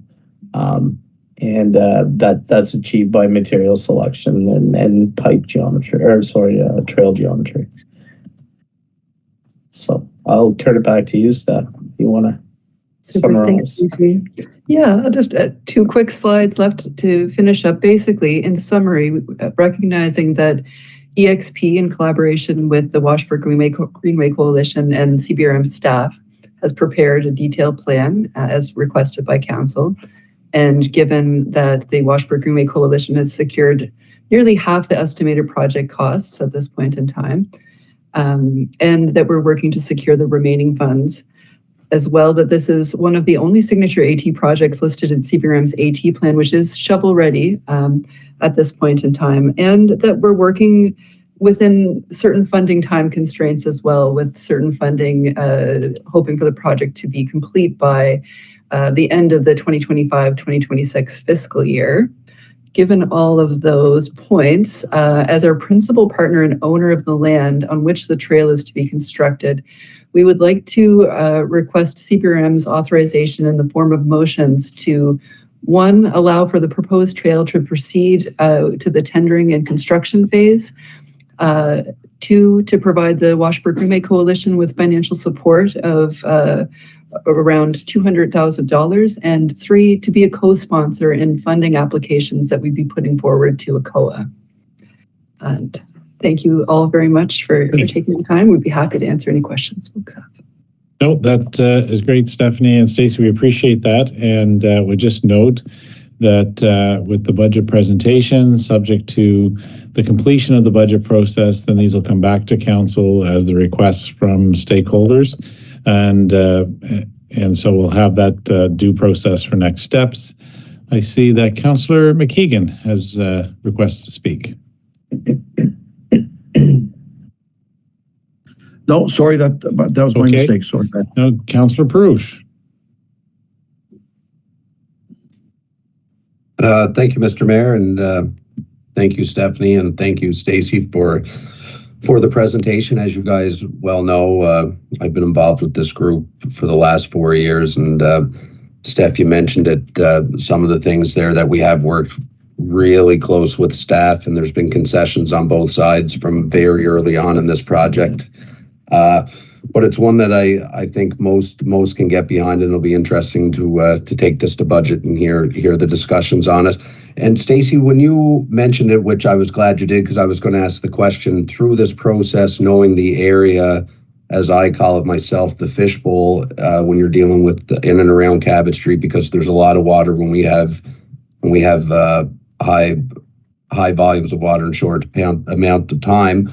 But this trail, with that design in mind, the runoff should be all right to make its way to the Washbrook, and where, I can't remember what slide it was there, where the location from where it was originally the group wanted to put it to its place now, that was all taken into consideration knowing the area, correct?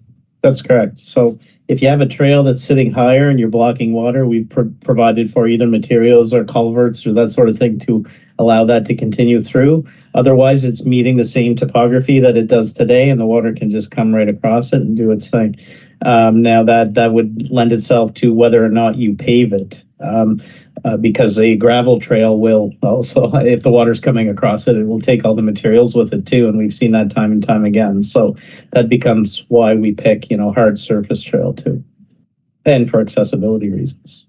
Absolutely. And when you mentioned the bridges, knowing that the soil okay, or is it just basically because it's a flood zone, you have to reinforce the footers for those bridges? Is that the reason behind that? Anytime we're doing any kind of structure, we like to have that. It's not always possible or always, available as far as project mandate, but it's certainly, if we can do it, we like to have it. If we don't have it, then you end up with kind of an over assumed condition, and you end up with an over designed system if you don't have it. So we have it in-house, so we just thought this would be a great thing to have as a mix in there. So that's really all that was intended for. Perfect. And Stephanie, when you were talking about the funding, is there still some funds that you guys have applied for through other areas outside of ACOA that are outstanding right now, or is everything just about buttoned up? So we have a couple, some of them I mentioned there. One was through the province, there's the Community Economic Development Fund. So we put in for approximately $506,000 going through that fund. We should find out within the next probably 4 weeks, sometime in early April, we'd know back on the decision from that particular pot of funding.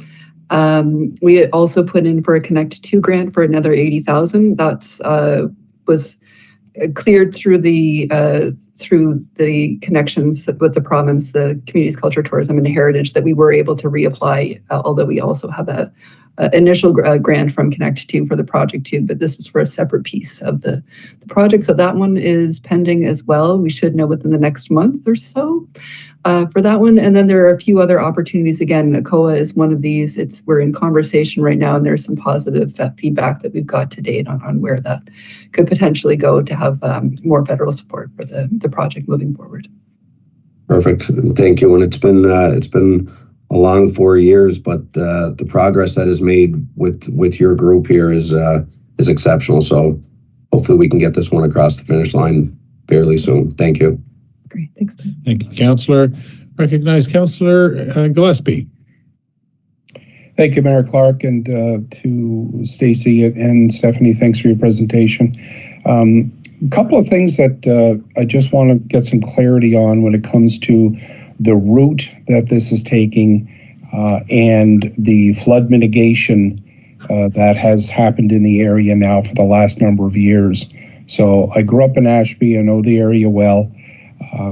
And although I think it's a great project, I'm just wondering, as you indicated, Stacy, whether it's going to happen, and you hope that you don't get into a situation where this trail ends up either underwater or destroyed. So you changed the route a little bit from the original presentation to council. And can you explain to me what you have seen, especially in your role as an engineer, with the $15 million or so that the federal and provincial government have spent on the flood mitigation up on the higher end, what you've seen here? What do you mean by what I've seen? Well, are you a lot more comfortable or just as comfortable as you were 5 years ago? So 5 years ago, like, we had design criteria that we would use, and that all went into play, and that got built, and there was never an issue. And then there was a recognition about 3 years ago that the stuff we're putting in the ground is not holding up anymore. The infrastructure that we're putting in is just not keeping up with the events. So there was a mandate on the province to go out and solicit quotes from firms or whatever to actually revisit the data, the storm data that people use. And if you look at the data in comparison to 3 years ago to now, or even, that data from 3 years ago was used a year ago, and now it's all updated. So what it does is it just puts more input criteria into your design. So your pipes get bigger, your gravels get more robust, that sort of thing. Elevations have to be increased. If you're putting in bridges, there has to be hydraulic analyses under them, that sort of thing. So there's more mandate on that kind of thing. None of us can really, like I said before, the entire province of Nova Scotia could literally come up 10 meters, I think, or 10 feet. Because every road, every pipe, everything is, we all know it's over inundated. It's overcapacitated, and it causes issues. It causes a lot of money. It causes a lot of headaches. It causes a lot of damage. We have streets in Nova Scotia everywhere that, last fall they were 30 years old, and all of a sudden they washed down the ditches. And so this is based on old data, and that was always used in the past, but the data's been revised, and it causes different kind of design approaches. As far as the trail goes, I mean, I can do a flood analysis and tell you that it's during the 100-year event where nobody's going to be outside of their house anyways, that the trail could become underwater at some places. That's not something we can make go away. But certainly if you have a gravel trail, or if it's not located properly, or it's damming water or that kind of thing, you're going to end up with all the materials in Washbrook, and all the money that you've spent on your infrastructure would be gone, or damaged, or constantly being maintained. So, it comes down to material selection, profiles, and we, with our topo survey too, we are able to model rainwater and that sort of thing. And then when we get through construction too, because you really get to see it when you're on the ground and you're building it, that you can see that you're going to cause pooling here or not here, and that sort of thing. So things get adjusted as you get built. So at the end of the day, you'll have a system that performs. Will I get rid of flooding? No, I can't. I mean, without raising the entire terrain, nobody can. Yeah. But all we can do is the best to put the infrastructure in so that it locks in, that it's good, and that I'm not causing any issues that might not have existed prior. And just to add to that too, I agree with Stacey with where you're at, but also there are other projects. They weren't mentioned in the particular presentation that we gave here, but we applied for funding to the province through their Sustainable Communities Challenge Fund, and we have $195,000 that's going directly to wetlands restoration along that trail stretch. That's another means by which we've invested in our working in partnership with ACAP Cape Breton to be able to provide some other options for flood mitigation along route alongside the trail itself. And it's also, I think, worth reminding council that the CBRM had, of course, hired CBCL to complete the extensive berm system to mitigate these sorts of things too. So having that option in partnership, in liaison with the the flood mitigation opportunities that we're working on with ACAP Cape Breton as well, I think are some great opportunities to be able to kind of really provide some security as to how we're able to work to prevent some of the issues that Stacey was mentioning. Okay, good. And that's what I wanted you to really focus on with my answer, because there are people who are saying, why would we build this in a flood zone? But the reality is when you build trails versus, putting in parking lots, or you work around marshes and stuff like that.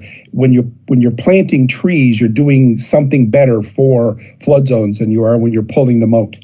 And the work that needs to be done in that area will benefit from this type of trail, especially if you're doing work on the brook and the marshes and that kind of stuff. And I've seen firsthand the berms and the flood mitigation projects that were put in place a couple of years ago work well. So I'm really glad that you're taking that into consideration. Thank you. Thank you, Mayor. Thank you, Councillor. And recognize Councillor Gordon McDonald. Thanks, Mayor, and through you to the presenters.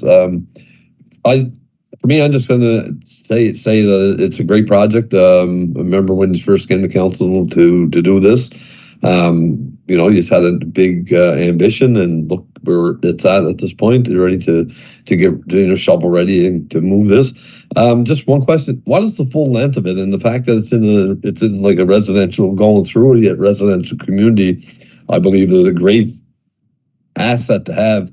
So I'm looking at what's the overall length of it, and what are your plans for maintenance of it once it's all developed? Thanks.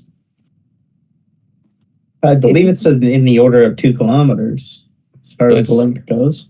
I think, 2.6 kilometers, I believe. So we have a kilometer of trail that's actually not the trail, but it's had the link to the downtown area.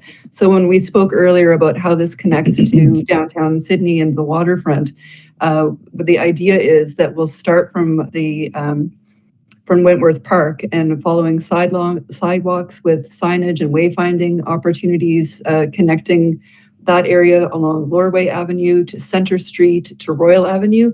That brings us to the space that Stacey started to show with the off-route trail, which is the 1.6 kilometers of trail that will stretch along the Washbrook and go to reach the Baileyard trails as well. So it's sort of a kind of pieces together 2 forms of active transportation, and it has some great opportunity to kind of build on, I think, some of the work that we want to see through the CBRM active transportation plan with the wayfinding side of things too, to keep to some of the ideas that CBRM has pitched for that.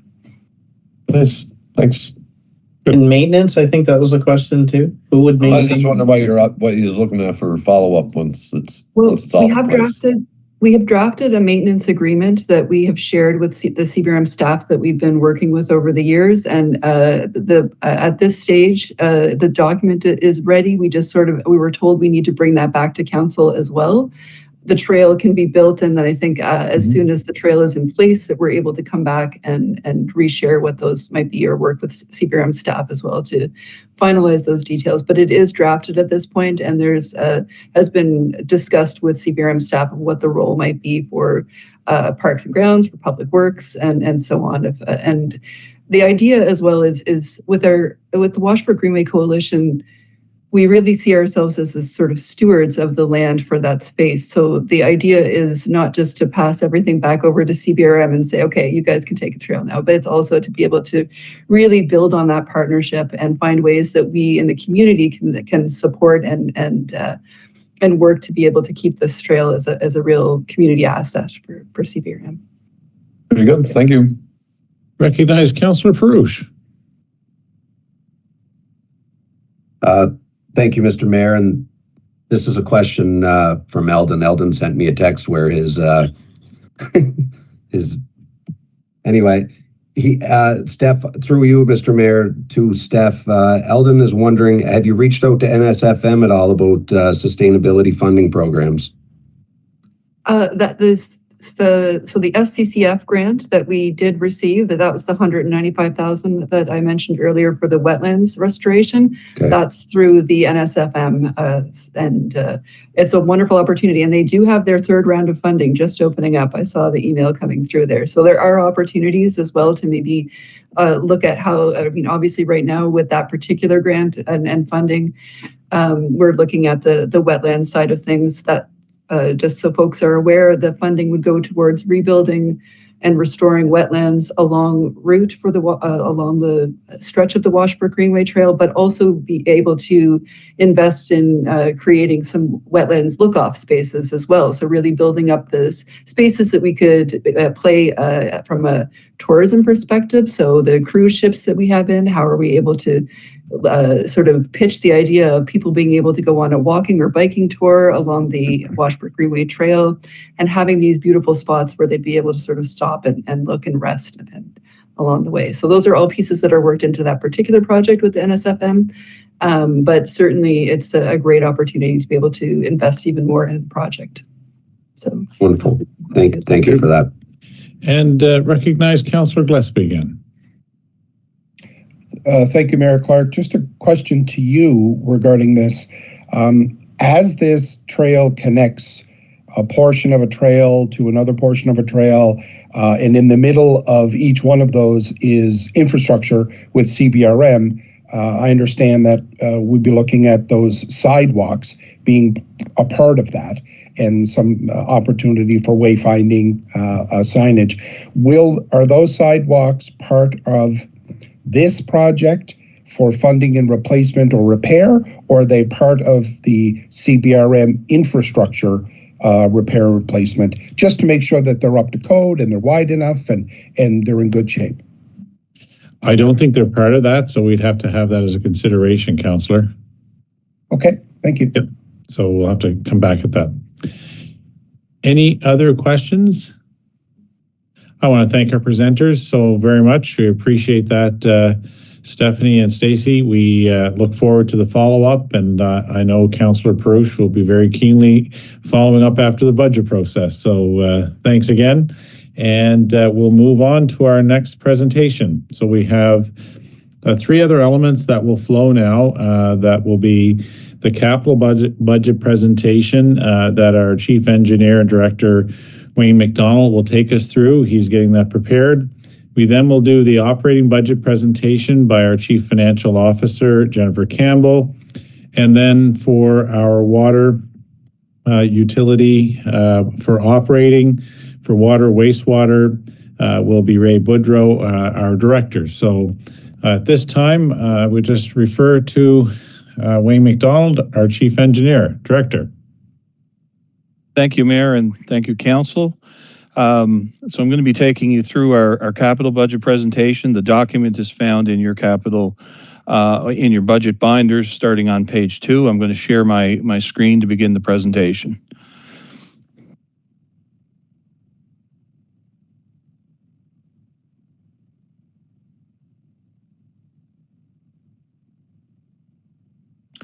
So, does everyone see the presentation on the full screen? It's showing. Okay, thank you. So yes, Council. So with our capital budget, to get to this point each year, it's quite a process through various departments. Many different components contribute to the budget. Which is really each year a balanced budget, and we try and take all approaches and initiatives through CBRM to provide our needs to Council. Again, starts on page 2 in your binders. We started off earlier in this year to Council with an update from staff about how we prioritize projects. That came in front of Council on January 14th. And this is also going tomorrow to the budget sessions for ratification. And basically what this does is provide the basis for how we select and prioritize our projects, allowing for adaptability in response to evolving community and council priorities, desired service levels across the communities, risk and safety considerations, cross-departmental functionality, and optimizing our budget allocation based on trying to time our projects with timing that are requirements for repairs or replacements and upgrades, and increased transparency, certainly to provide a clear and structured prioritization process for the public and for CBRM decision making. You'll also see the capital budget for this year. There's a bit of a format change where we have project indexes and a project numbering system that's been put in place to identify the type of project, the fiscal year, and the sequence. The presentation that I'm going to go through is really a visual and a more detailed version of our final cash flow sheets that are provided on page 43 and 44.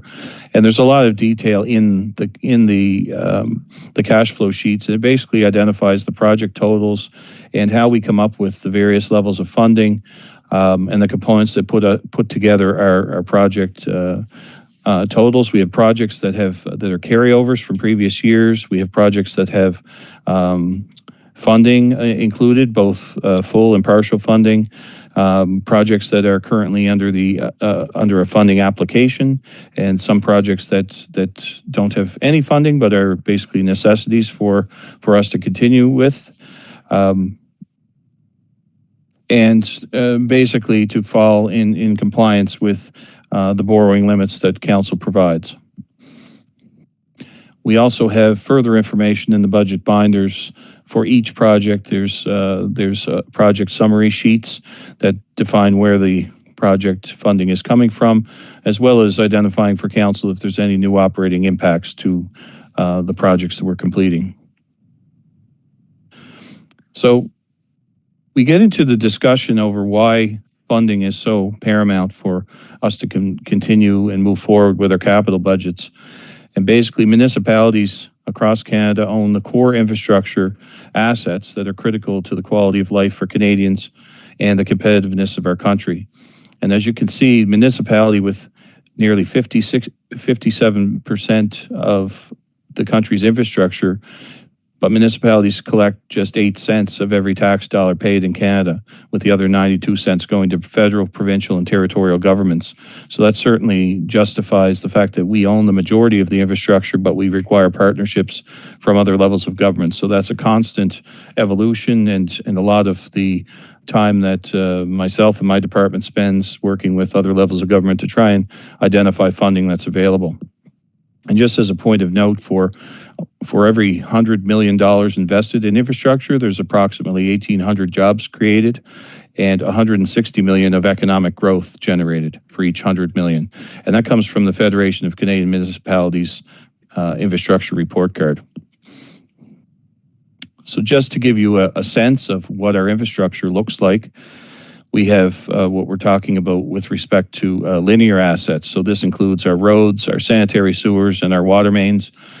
As I indicated previously, we have condition indexes. We've completed a lot of work over the last number of years to try and determine quantitative versions of what our quality, what our current situation is with our infrastructure.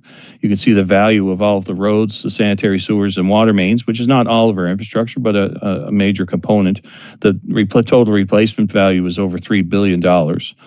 And you can see that the various levels of our asset management points towards which pieces of those assets are in the various level of condition.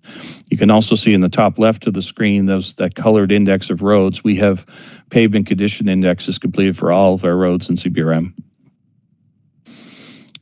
So if you look at each individual segment, you can take a quick snapshot of our local roads that we certainly receive many complaints. It's one of our largest pieces of infrastructure that we have, and we have 40 plus % of the local roads in either poor or very poor shape. Water mains over 60% in poor or very poor, and sanitary sewers approximately half in the poor or very poor level. So that really identifies why and how we pick projects like this to complete. So as I mentioned, we talk about linear infrastructure. It's more than just roads, water, and sewer. It includes roads, sidewalks, our water distribution, our wastewater and our stormwater collection, and as well active transportation, some of which we just had presentations about. So local roads are the vital elements of the CBRM road network, primarily providing direct access to residential properties, small businesses, and local amenities. They're designed to support lower traffic volumes and slower speeds and ensure safe and convenient travel within neighborhoods. The proposed local roads budget for this year includes 8.24 kilometers of road work, and it is split across our divisions between North Division, Central Division, and East Division, and many of the projects are identified and planned for this year.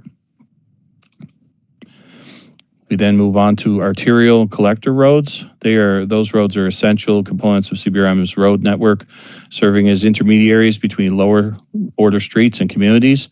They balance mobility and land access, facilitating efficient traffic flow within neighborhoods and providing access to residential, commercial, and industrial areas.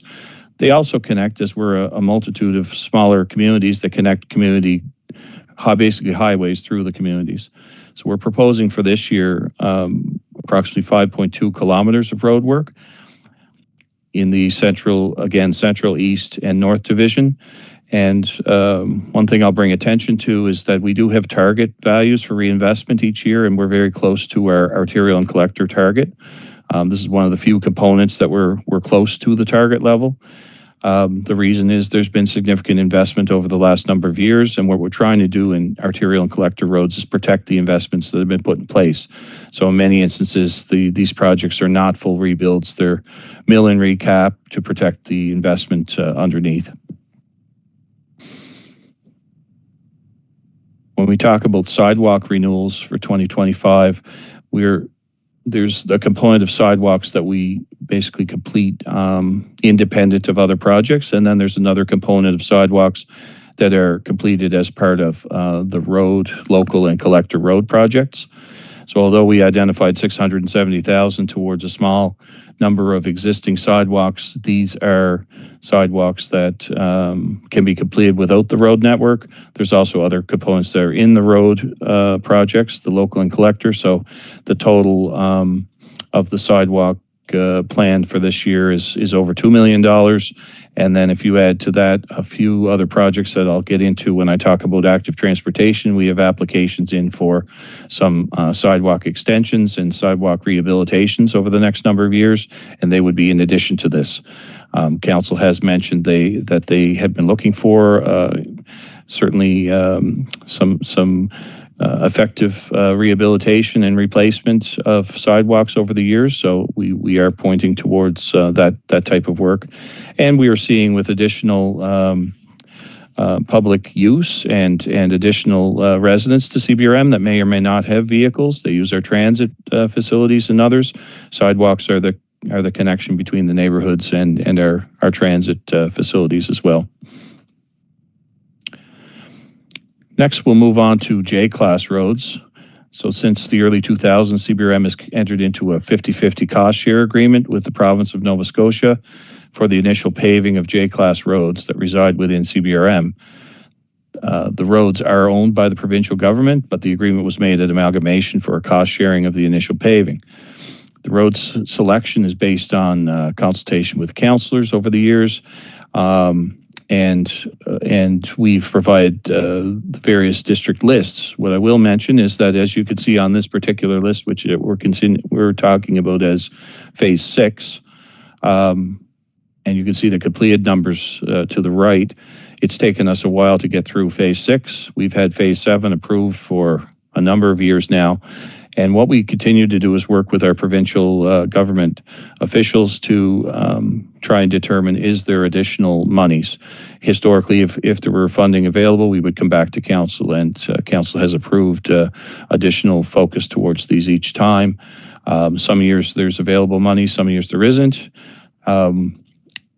Phase 7 list has been approved for certainly a long period of time, but that completes the J-class road list once we get through these. So this, what's left is about 4.35 million, which is about 2.2 million each. We have requested that full amount of funding, and we're in current discussions over what else would be available as part of a cost share program. So I'll certainly be back to council once we get through some of those discussions. I've added a couple of additional slides. I know I was going to present a small update to council yesterday on active transportation, but basically just to give a quick update on the active transportation side of things, we adopted the original plan in 2008. Since then, significant monies were spent, $14 million over between 2008 and 2022. The new plan that has been published in 2022 and approved by council, it's on our website. It's a great read. It talks about investment over the next 20 years, expanding the network and providing more affordable mobility options for residents, sustainable forms of transportation, and additional options for healthy living within the municipality.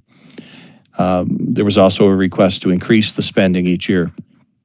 So some of the targets that were put forward with the AT plan was to double the walking commuting from 4.1% in CBRM to 8%, increasing the cycling or assisted mobility commuting from 0.2%, which is very low, to 6%, increasing transit commuting from 2.7 to 7%. A lot of the transit increases have been happening. We've seen that.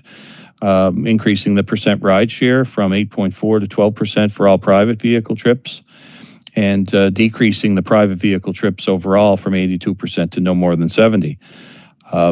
It also included some incentive to partner with the Cape Breton Victoria Regional Center for Education on the number of students that are being bused, basically to reduce bus use from 60% to 55% by increasing the radius for middle and high school students that can utilize active transportation forms. So those are some of the pieces of work that have been completed through the AT active transportation side of things.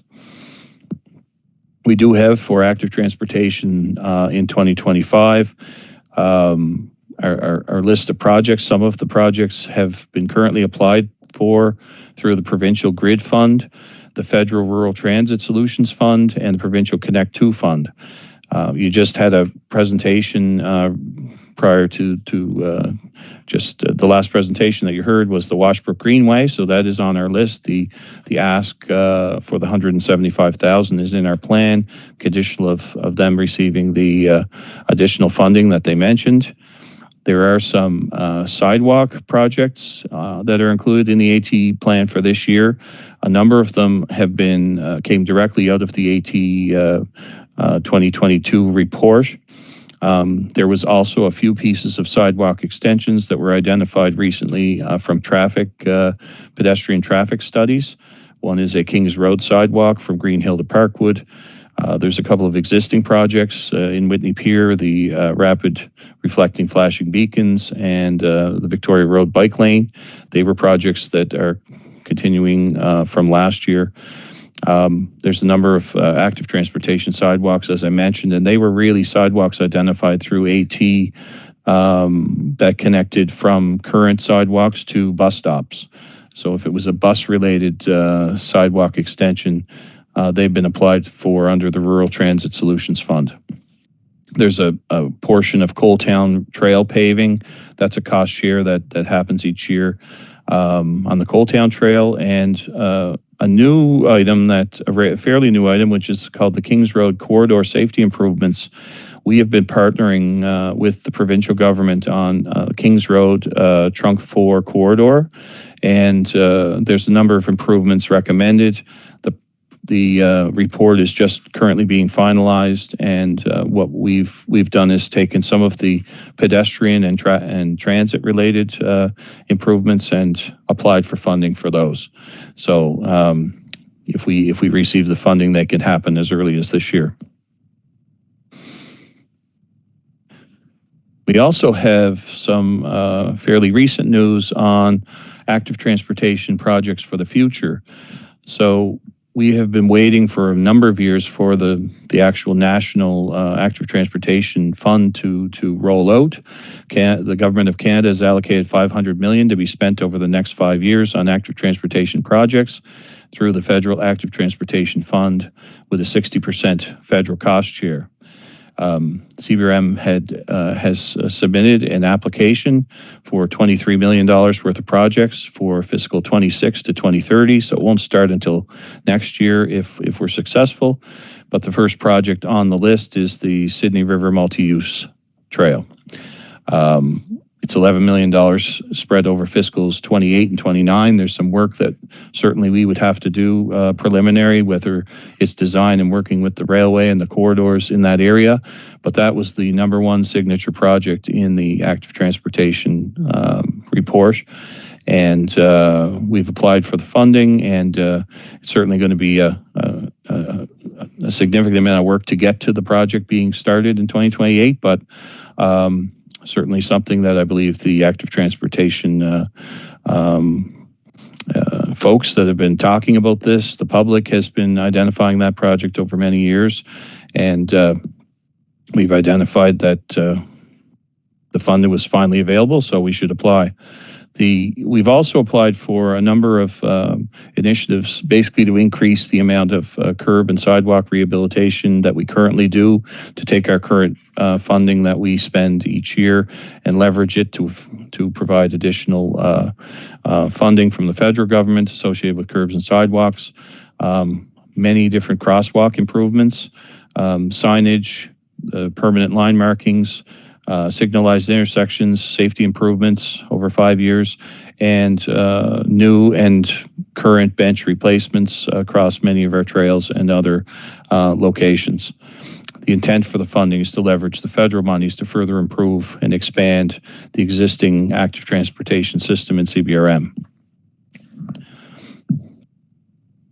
And this is another slide I added. It's the visual for the Sydney River Multi-Use Trail, basically from the Celtic Drive Bridge right into the Wentworth Park area.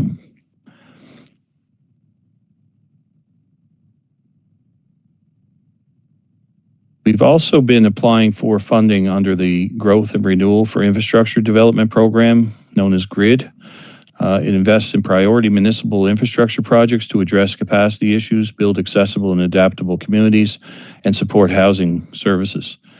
It's established through a renewed service exchange agreement between Nova Scotia and its municipalities. It's a 50/50 cost share application-based program that aligns with provincial priorities and offers municipalities flexibility in leveraging funding.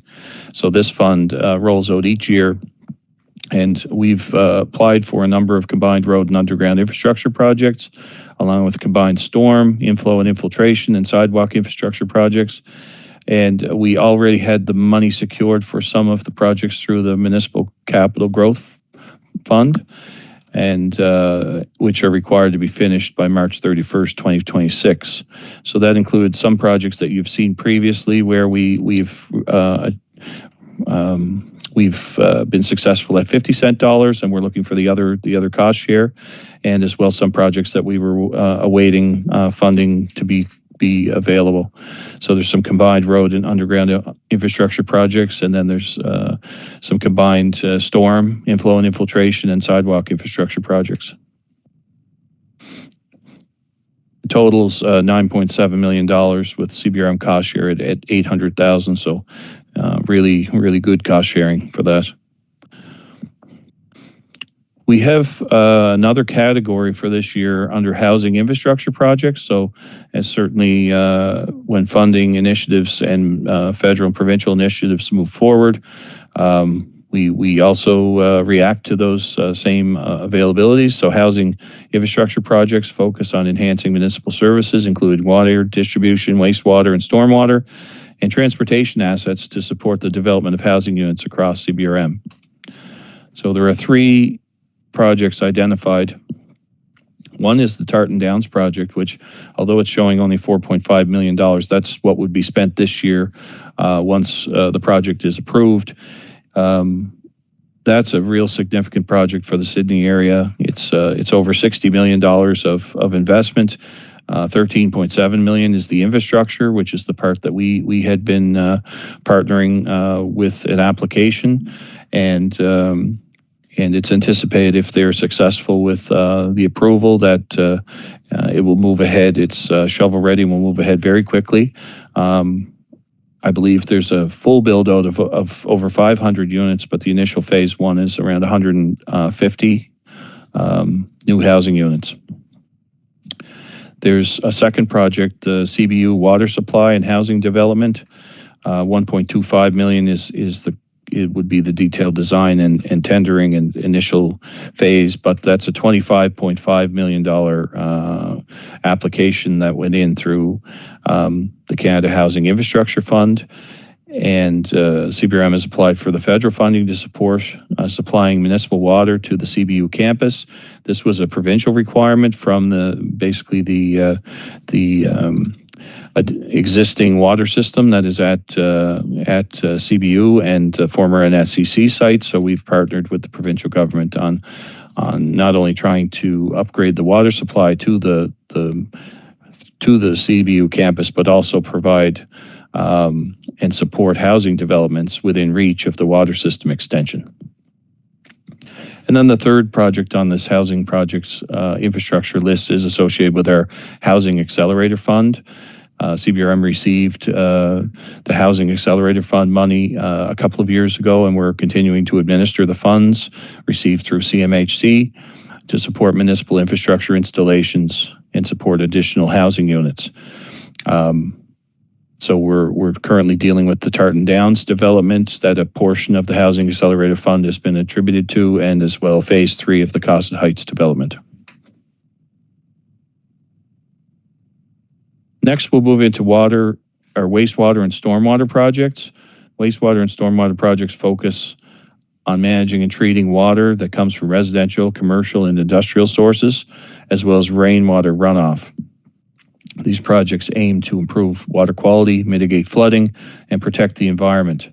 They include the construction and maintenance of sewer systems, treatment plants, and inflow and infiltration work.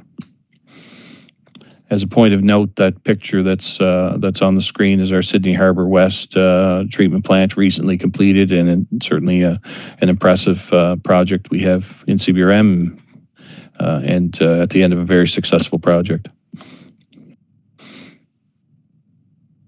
So we have some current wastewater treatment infrastructure.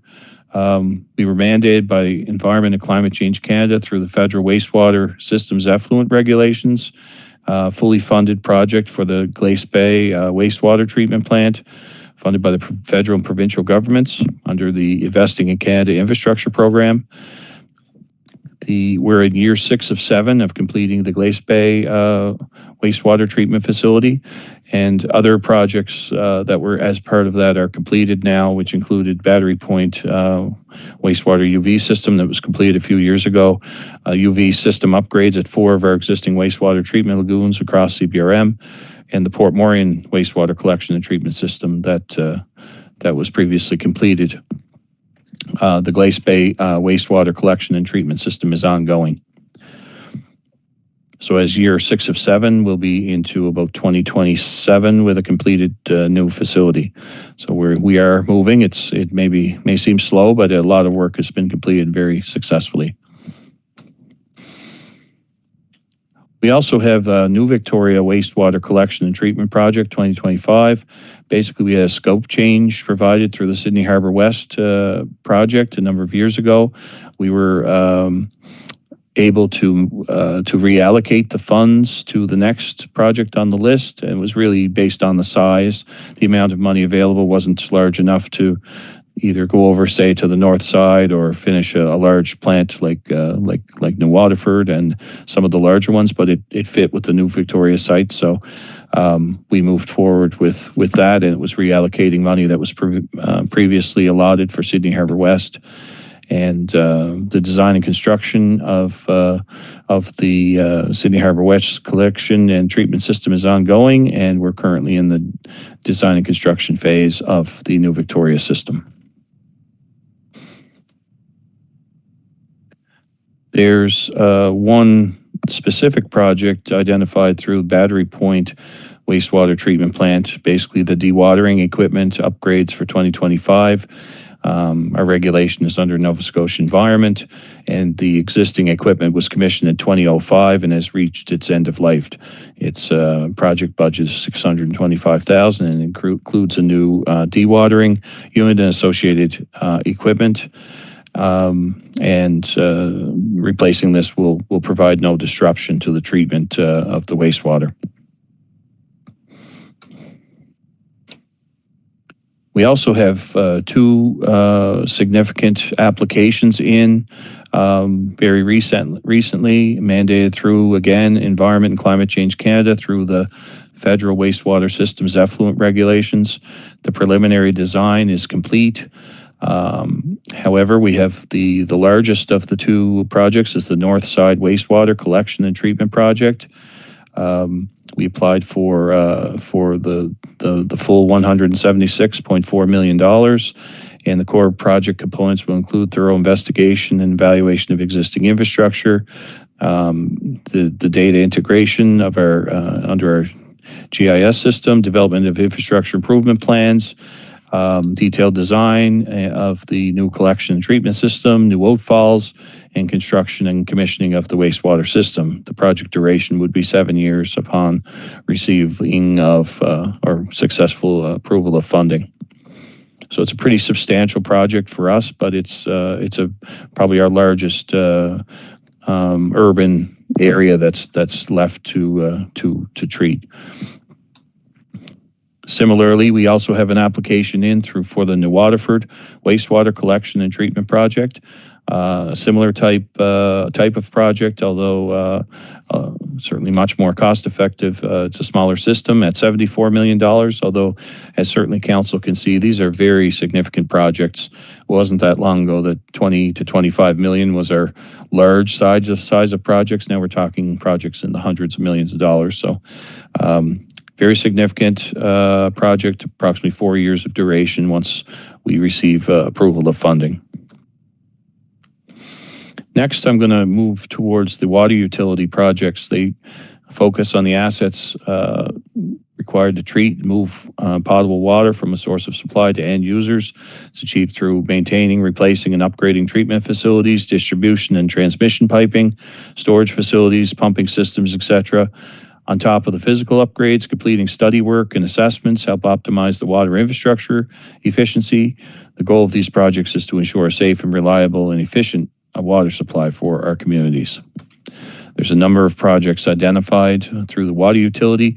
There's a few funding applications that are in place currently. However, all of the costs associated with the project outside of the funding will be covered by the water utility and they are currently budgeted under the current rates.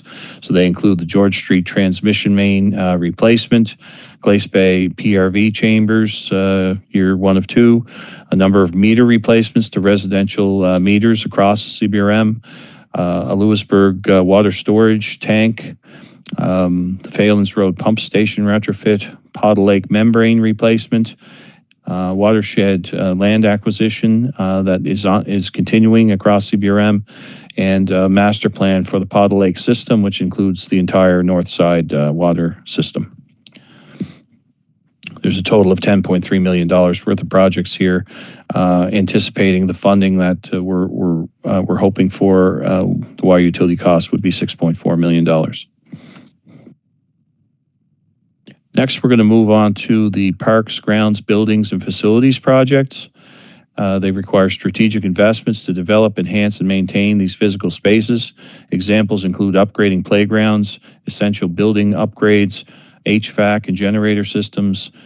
These projects ensure public spaces and buildings are safe, functional, and meet the community needs. The MCGP, the Municipal Capital Growth Program, carryover projects have already been cost shared, and some of them are really to do with as an example, the first project on the list, the City Hall generator, was ordered, procured, and it will be here this year. There are some of those large components, they do take multi-year to either order, design, and then wait for them to arrive.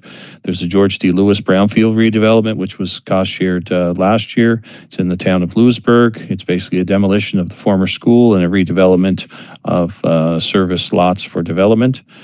There were, under the buildings upgrades, there were a number of general upgrades through efficiency with our partnerships with Efficiency Nova Scotia.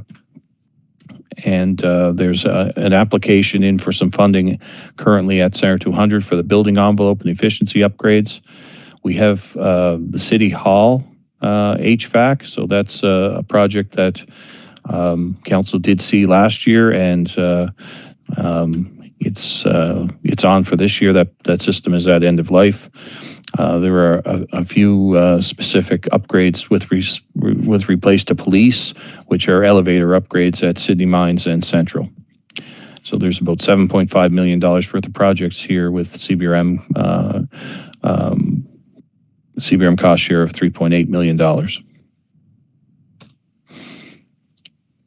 Next, we have the Parks and Grounds 2025 upgrades. They include tennis court and ball field work across all three divisions of CBRM. The Renwick Brook Bridge replacement is a carryover from the 24-25 budget. Community initiative projects include the CBRM share to support projects being driven by community organizations and include various levels of funding. So there's a number of tennis courts, Cromarty, there's a Vince Muse ball field upgrade carryover, Renwick Brook Bridge replacement carryover, some upgrades at Pitt Street Complex, Glace Bay Tennis Courts, Cox Heath Tennis Courts, a Victoria Park project carryover, and a Bernie McNeil ball field upgrade carryover. As well, there's a Cameron Bowl ball field upgrades as well, so $4.6 million worth of projects, approximately $2.8 million for CBRM. Next, I'm going to move towards the solid waste projects. So solid waste aims to enhance the waste management, efficiency, environmental sustainability, and public health. These projects focus on improving composting facilities, upgrading transfer stations for better waste sorting and recycling, developing and maintaining C&D landfill sites to manage construction and demolition debris, and enhancing collection and disposal systems to ensure safe and efficient waste handling for the communities within CBRM. So one thing has changed for this year, that there is going to be certainly some presentations back to council on our go forward into 2026. However, at the end of this year, the circular materials is going to be responsible for recycling in CBRM, which is going to provide a revenue source to CBRM for some of the work that we're continuously doing, whether it be the collection and processing of the recycled materials. So with that revenue, the discussion was at the time that we're hoping council provides that we can utilize the additional funding that we're going to start receiving in 2026 and onward towards some of the required capital requirements for solid waste. There's requirements now for an upgrade to the compost roof. We're currently evaluating that project and the project need. A C&D landfill expansion on the Spar Road site, looking at detailed design in the short term and completing the work in 2026. Collection vehicles, we were not able to acquire, even though we had some tendering and some planning through the COVID pandemic. We ended up not able to replace our vehicles, so our vehicles are of a significant age. We've just purchased two that are going to be we're going to receive this year. However, the remaining vehicles have to be procured. They take over a year to build and supply, and our current vehicles are at end of life and getting very close to end of life. We're currently renting additional vehicles. One of the items mentioned earlier, I know when we had the presentation about litter, was the black carts. So there is a thought process. Council will make the decision into the future over if we decide to move forward with black carts. The thought process is that ripped bags and those type of initiatives add to the litter. side of things, but there's a specific initiative there and a significant cost, about $4 million plus, and it would take a number of years to roll out. On top of that, there has been discussions over what type of vehicle we use, whether we move to a vehicle that's a semi-automated collection vehicle that would then reduce the repeat injuries and things like that with our staff, and so that's kind of on the proposed list of projects as well. If as we continue on with our current facilities, we do a recommissioning to our processing facilities every number of years. We'd be up for one for the compost facility in 2026. There's a lift station upgrade required at Spar Road for one of our leachate collection system lift stations that we have, as well as some existing solid waste demolitions and fencing upgrades for the current waste management facility. So this is kind of a proposal that we'll talk to with council as we move forward and as we evaluate. For the current year, we're looking at about $750,000, but going forward, as the revenues start to grow, we're talking about a multi-year plan that would be in the $10+ million and paid for out of revenues that we expect to get. So certainly that'll be up for discussion with council as we move forward. There's some details specifically about the 750 for this year. Roof upgrades, some detailed design on the C&D landfill expansion and C&D lift station. Next, we'll move to transit and fleet initiatives. So the CBRM transit and fleet departments are experiencing significant upgrades to improve efficiency and sustainability. Major projects include investment in electric buses and a new maintenance facility. These improvements, along with fleet replacements, aim to provide reliable, accessible, and environmentally responsible services to CBRM's communities. On the transit EV maintenance facilities, so we're currently in detailed design stage, but we're working now with our other levels of government on a collaborative approach on that facility. So we're currently on having those discussions with the province on moving forward. We were in a more fast-paced, time-dependent situation previously. The fund has allowed for a bit more leeway on the spending, so we're currently working on that project. But we also have ongoing transit initiatives right now, our smart card technologies, upgrades to our policies, our route analyses across CBRM, and planning for some downtown hubs. We are receiving 2 full-size buses this year that were planned and funded last year.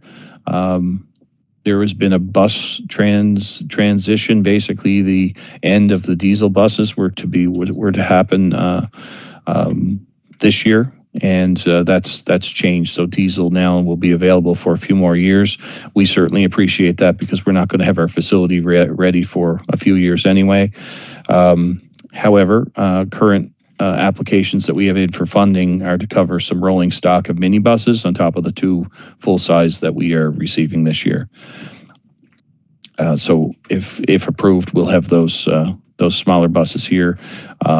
They're a multi-use vehicle that can be used for accessible transportation as well as a portion of full transit usage. So the CBRM Public Works Department has a number of pieces of infrastructure planned for this year. One thing that's happened since and through the pandemic has been increasing costs of vehicles right across the board. As an example, we spent a lot of time dealing with our backhoes and our salt trucks the last few years.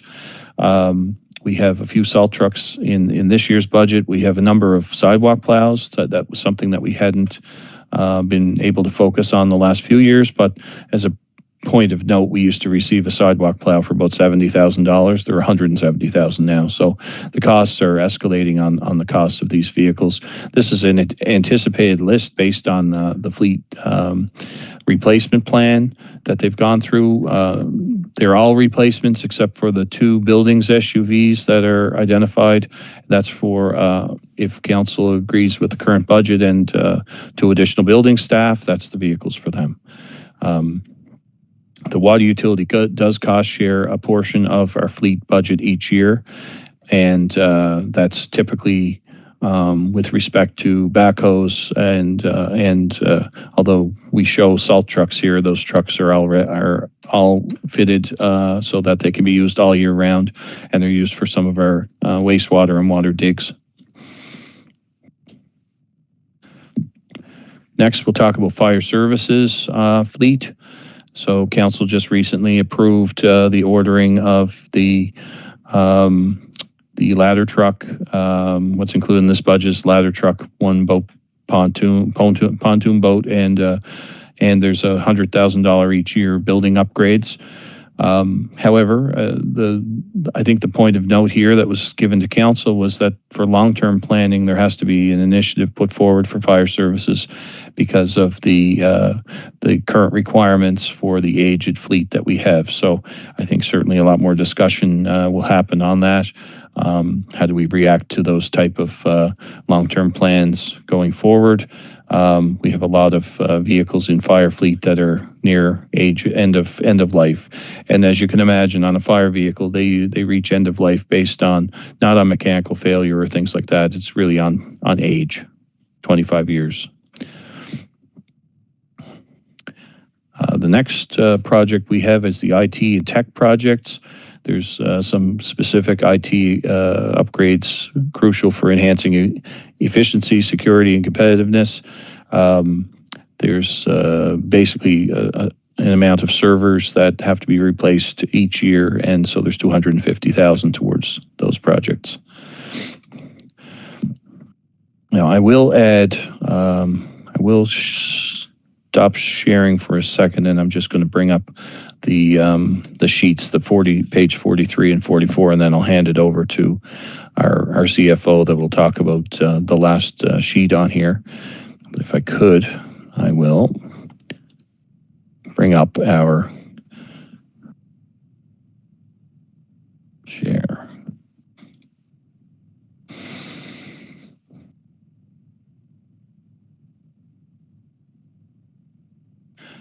So that is the sheet that we have on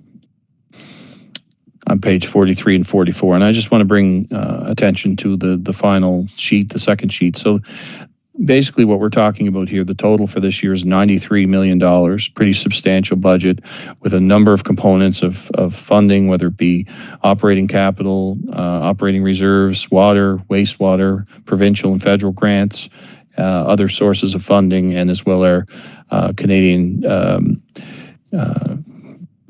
Capital Building Fund.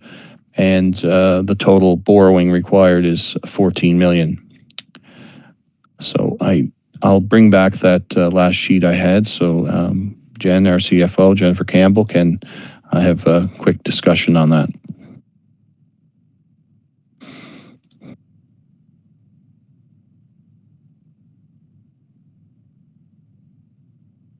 I think that's up, is it? Yes, it is. Yeah. Thank you, Wayne. So the last slide is basically the motion that will be put forward for council consideration tomorrow. It's basically to approve the capital budget as presented, $93 million.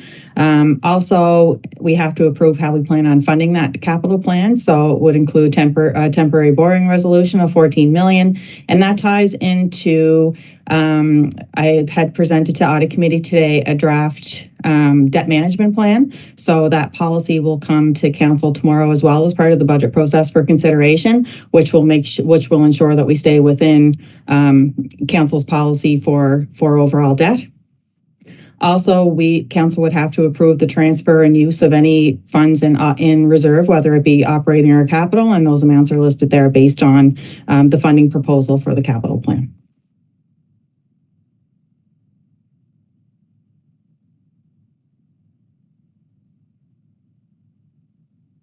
Thank you, Jennifer.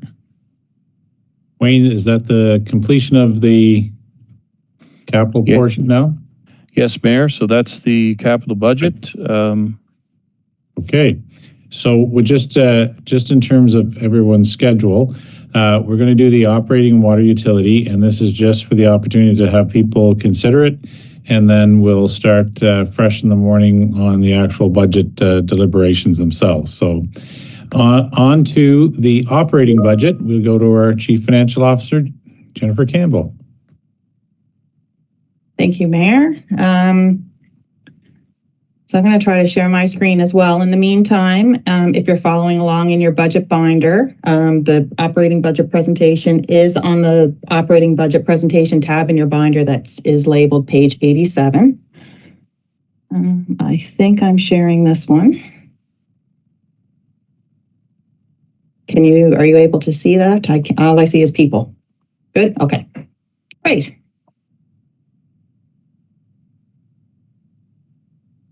Did the slide advance there? Yes, okay, perfect. Thank you. So I'm pleased to be addressing council this evening to give an overview of the proposed balanced operating budget for CBRM for 2025-26. The total budget amount is $187,850,713. It's a 5.5% increase over last year. We are balanced at this point, so council doesn't have to make any difficult decisions on cuts or rate increases or anything like that. The budget does include some interesting things. So first of all, we have made an attempt to take a step forward to right-sizing the organization. So we do have 8 positions added that will help to directly improve public safety and service delivery. So of that 8 includes 3 positions in fire services, specifically to implement a training division. Would include a platoon chief and 2 officers. And the purpose of those positions is to really advance training and recruitment in the fire service.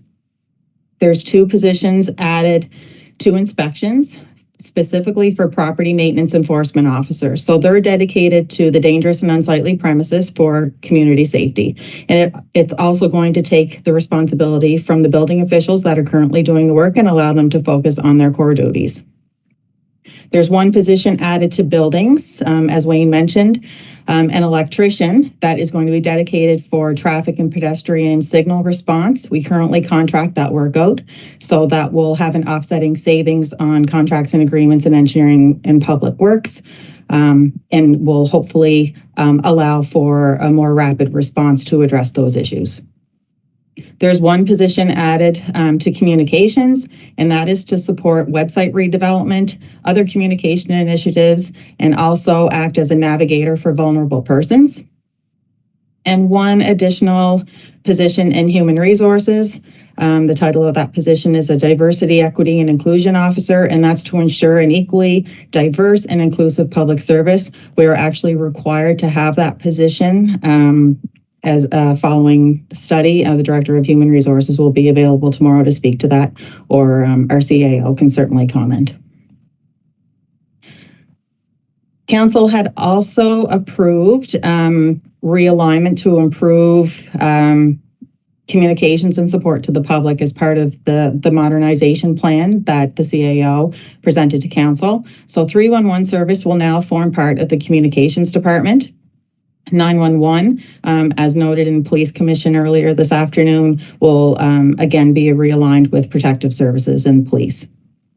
There are 5 additional positions added to support internal service delivery as well. So 1 staff sergeant was added to police to improve management capacity to support 911 operations. 1 accounts payable clerk to increase department productivity and capacity. And that will also help to improve refund and vendor invoice processing turnaround time.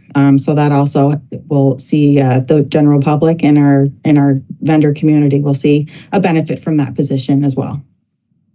1 billing and collection supervisor to coordinate and monitor billing and collection activities and provide direct staff support.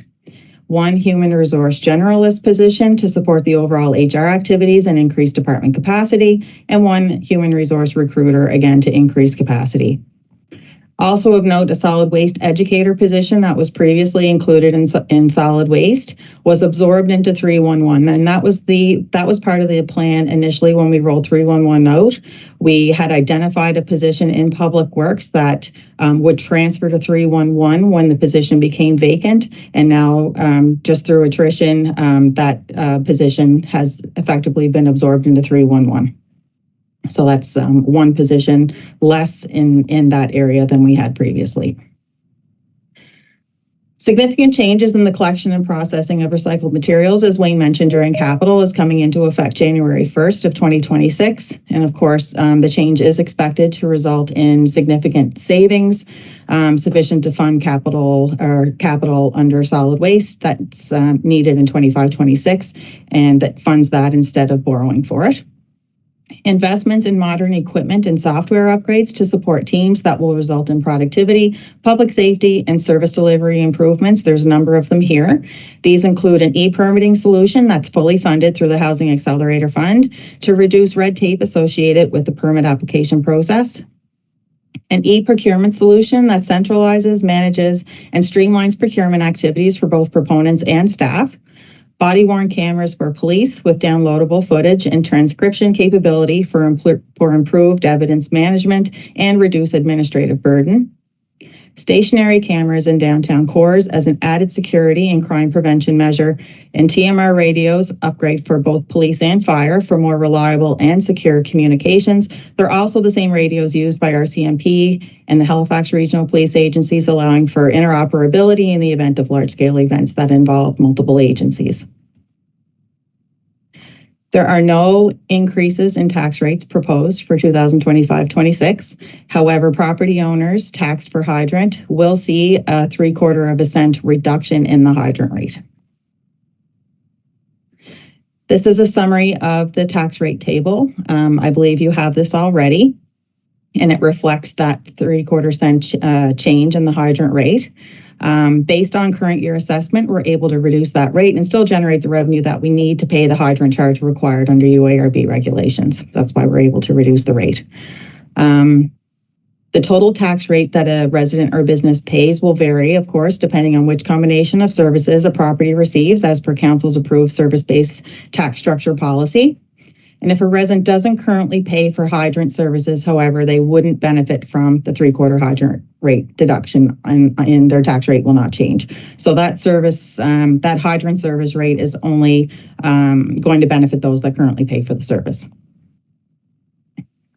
And this slide summarizes the revenue sources that comprise the $187 million proposed operating budget, and we'll explain them in more detail. So total revenues from taxes are approximately $133 million, a 5.4% increase. This includes tax revenue from all sources, including taxable residential, commercial, resource, recreation, and forest property. It also includes area rates for transit and hydrant costs for schools, hospitals, and academic institutions, or the MASH sector. Wind farm taxation, that's your based on special agreement line. I should just change the name of that, I'm sorry. Bell Alliant Grant in lieu, or MT&T, that's based on a special calculation. And of course, transfer tax.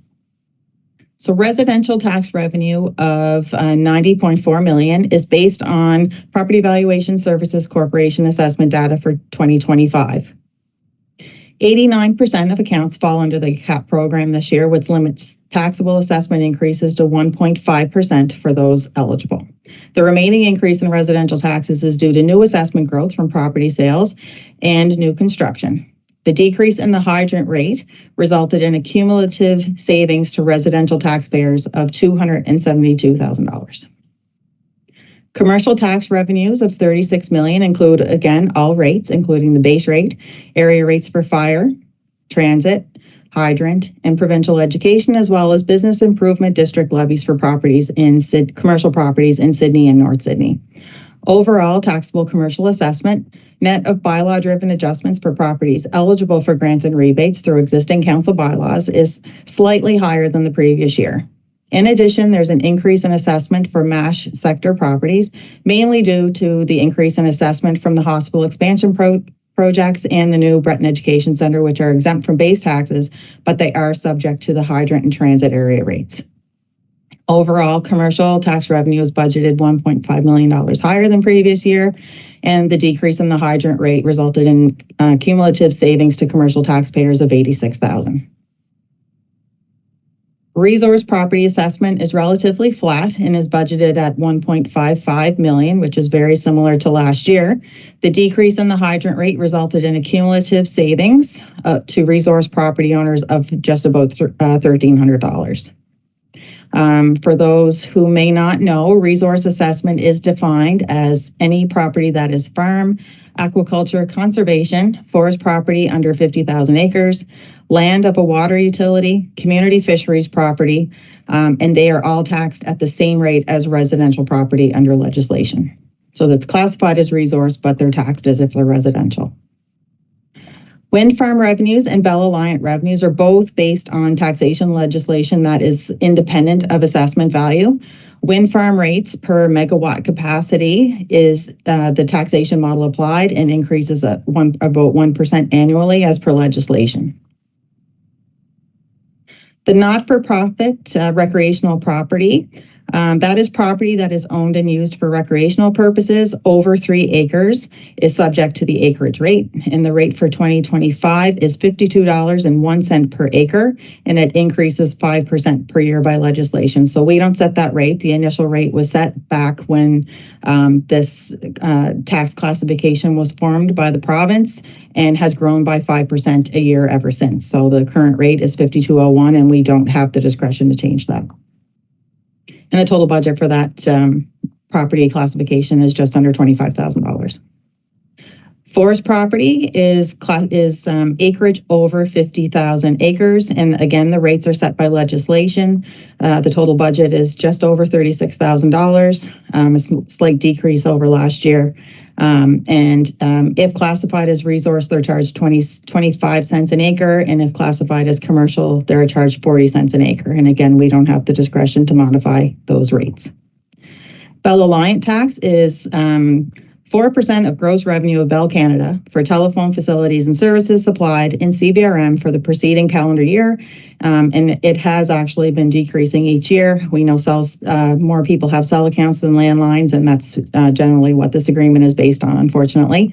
For budgeting purposes, 2025-26 is based on prior year's actuals of $393,000, less an anticipated decline. But we typically don't know. We don't receive confirmation of what our actual grant is until their audit is completed, and we'll receive notification sometime in April. Deed transfer tax. While budget forecast indicates revenues of closer to $5 million, it's the result of apartment complex sales that don't generally recur regularly.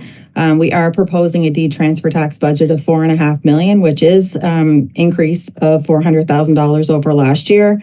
And that's to assume comparable sales activity for typical residential and commercial property as opposed to those higher value one-off sales that had occurred in the last year or two. Grants in lieu of taxes, $10.8 million for this year. And grants in lieu of taxes are taxes levied on exempt provincially and federally owned properties and follows the same basis of taxation as taxable property. So essentially, assessment times the tax rate. Grants in lieu of taxes have increased $382,000 over prior year's budget. The breakdown is on the slide, and it's largely due to the expansion of Coast Guard College, which is a federally owned property, as well as the Nova Scotia Power Grant in lieu, which we are budgeting to be similar to this year's actuals, which is up slightly.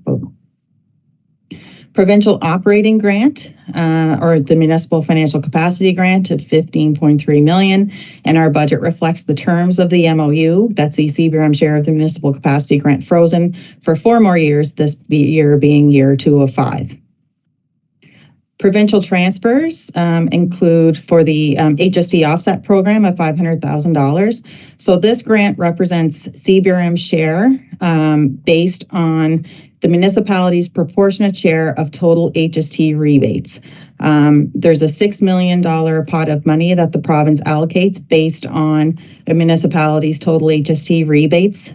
So we get a proportionate share of that $6 million. It's traditionally been $500,000. Last year, we saw slightly more. It was a bit of an anomaly. So we've maintained our budget at $500,000, which is more typical of what we've seen over the last number of years. Municipal services funding.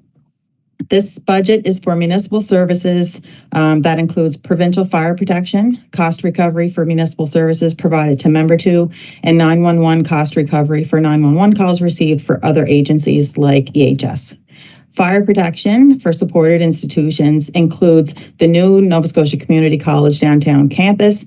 That increased $268,000 over last year with the completion of the campus and the updated assessment value captured on the assessment roll. And 911 transfers increase is estimated at approximately $49,000. Fines and fees for service. We'll start with police. Police revenue budgets for criminal records checks and fines remains unchanged at about $500,000. Transit revenue reflects fare revenue, advertising contracts, and revenue from transit partnerships. Total budget for transit is $3.6 million. Environmental services is revenue for tipping fees at the landfill and expected cost recovery revenues resulting from EPR implementation. Bylaw enforcement and planning and development revenues are consistent with prior year, approximately $600,000 total, and include revenues for building permits, taxi licenses, subdivision fees, and parking revenue. Facilities revenue increased slightly to just over $2.6 million, and the increase is due to anticipated increase in ice rentals of about $115,000, but offset by the revenue reduction following the sale of the Centennial Arena. So Centennial Arena previously, we used to rent out the gym. That was a $52,000 revenue source, so now that is gone. We also lost the expenses that went with the building. Administrative revenue includes interest on outstanding taxes and tax certificate fees with no significant changes anticipated. Building rentals reflect small anticipated increase for leases that are up for renewal this year. Water and wastewater utility admin fee, that increase is tied to CPI and QP contracts as the charges are cost recovery for shared staff and materials. And transfer from trust, it's transferred from trust this year as opposed to reserve because we have the money from the federal government for the housing action plan initiatives. And it's not our money, it's money that we're holding on their behalf to implement their projects. So $425,000 is the anticipated spend this year, which is the cost of which are budgeted for in planning and development budget related to e-permitting development. So now moving on to operating budgets by department. Detailed budgets are provided in your budget binder, of course. The makeup of budgets and services provided by department were discussed in length and in detail during council orientation as well as pre-budget workshops. So the next slides highlight the significant changes to each of the department budgets. Each budget, of course, has predictable annual increases from prior year for contractual increases in wages and benefits, as well as contracts and agreements. So the highlights provided note other incremental and specific changes in budget that are over and above those contractual changes. The next slide in your package, I moved to the end of the presentation. I'll come back to it at the end. It provides kind of a summary of where the various changes in budgets impact expense classification at the broader organization level. So I'm going to come back to that one at the end. So we'll start with engineering and public works. So CBRM's modernization plan that was recently approved by council separates engineering and some of PW admin to its own department, but the details of that transition are still being identified, but the total budget is not going to be impacted. The overall increase in the department is $2.76 million, and the significant changes to note for PW admin includes increases related to CPI in the provincial roads agreement with the province and in licensing costs for asset management software. For engineering, we have an increase of $75,000 for road condition assessment for future capital planning, and also includes increases for surveys, traffic counting, or traffic counter studies, traffic pedestrian reviews of about $40,000. Public Works Operations, Divisional Operations, East, Central, and North. The increase in those budgets are due to recent tender pricing, fuel escalation provisions, plane and pave, and equipment attachments. That represents about $634,000 in increases. We did, however, offset with a reduction of $90,000 to move the pedestrian traffic signal servicing in-house. So that was recently contracted out. So as I mentioned before, with the position, moving that in-house, it eliminates it. One offsets the other. We increase the staff position, increase wages, but we reduce contracts and agreements on the other side. For solid waste, increase in contract pricing as offset by changes in EPR effective January 1st accounts for about $700,000 of budget increase. We do have to continue the service from April 1st until December 31st, so we don't benefit from not having to deal with recycled materials until January. This increase is also offset by the completion of the FTE transfer to 311, which I mentioned previously. That's a savings of about $65,000 that is in 311 service.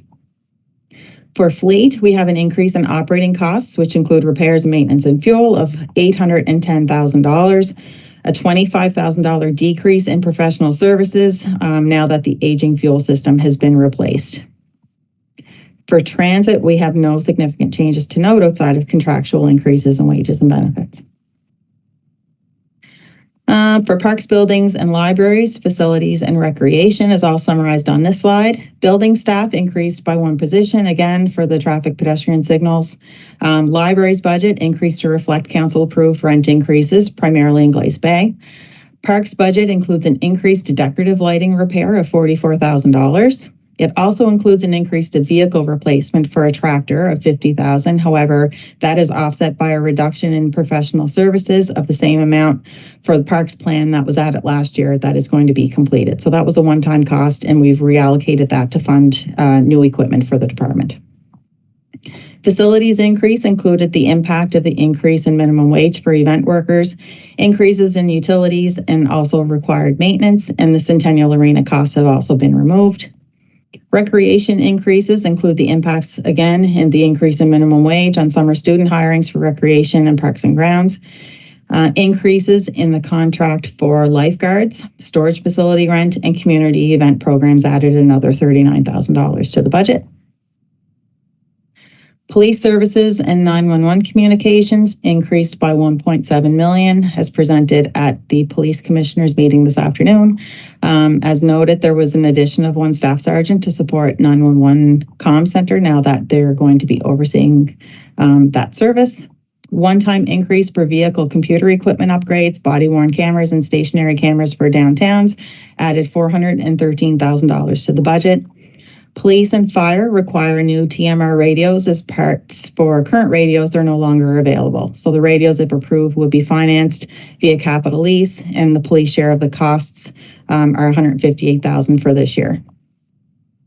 Increase in major crime budget, given the increase in current active investigations, added $50,000 to the budget. An increase in cost of vehicle maintenance and cleaning added another $32,000.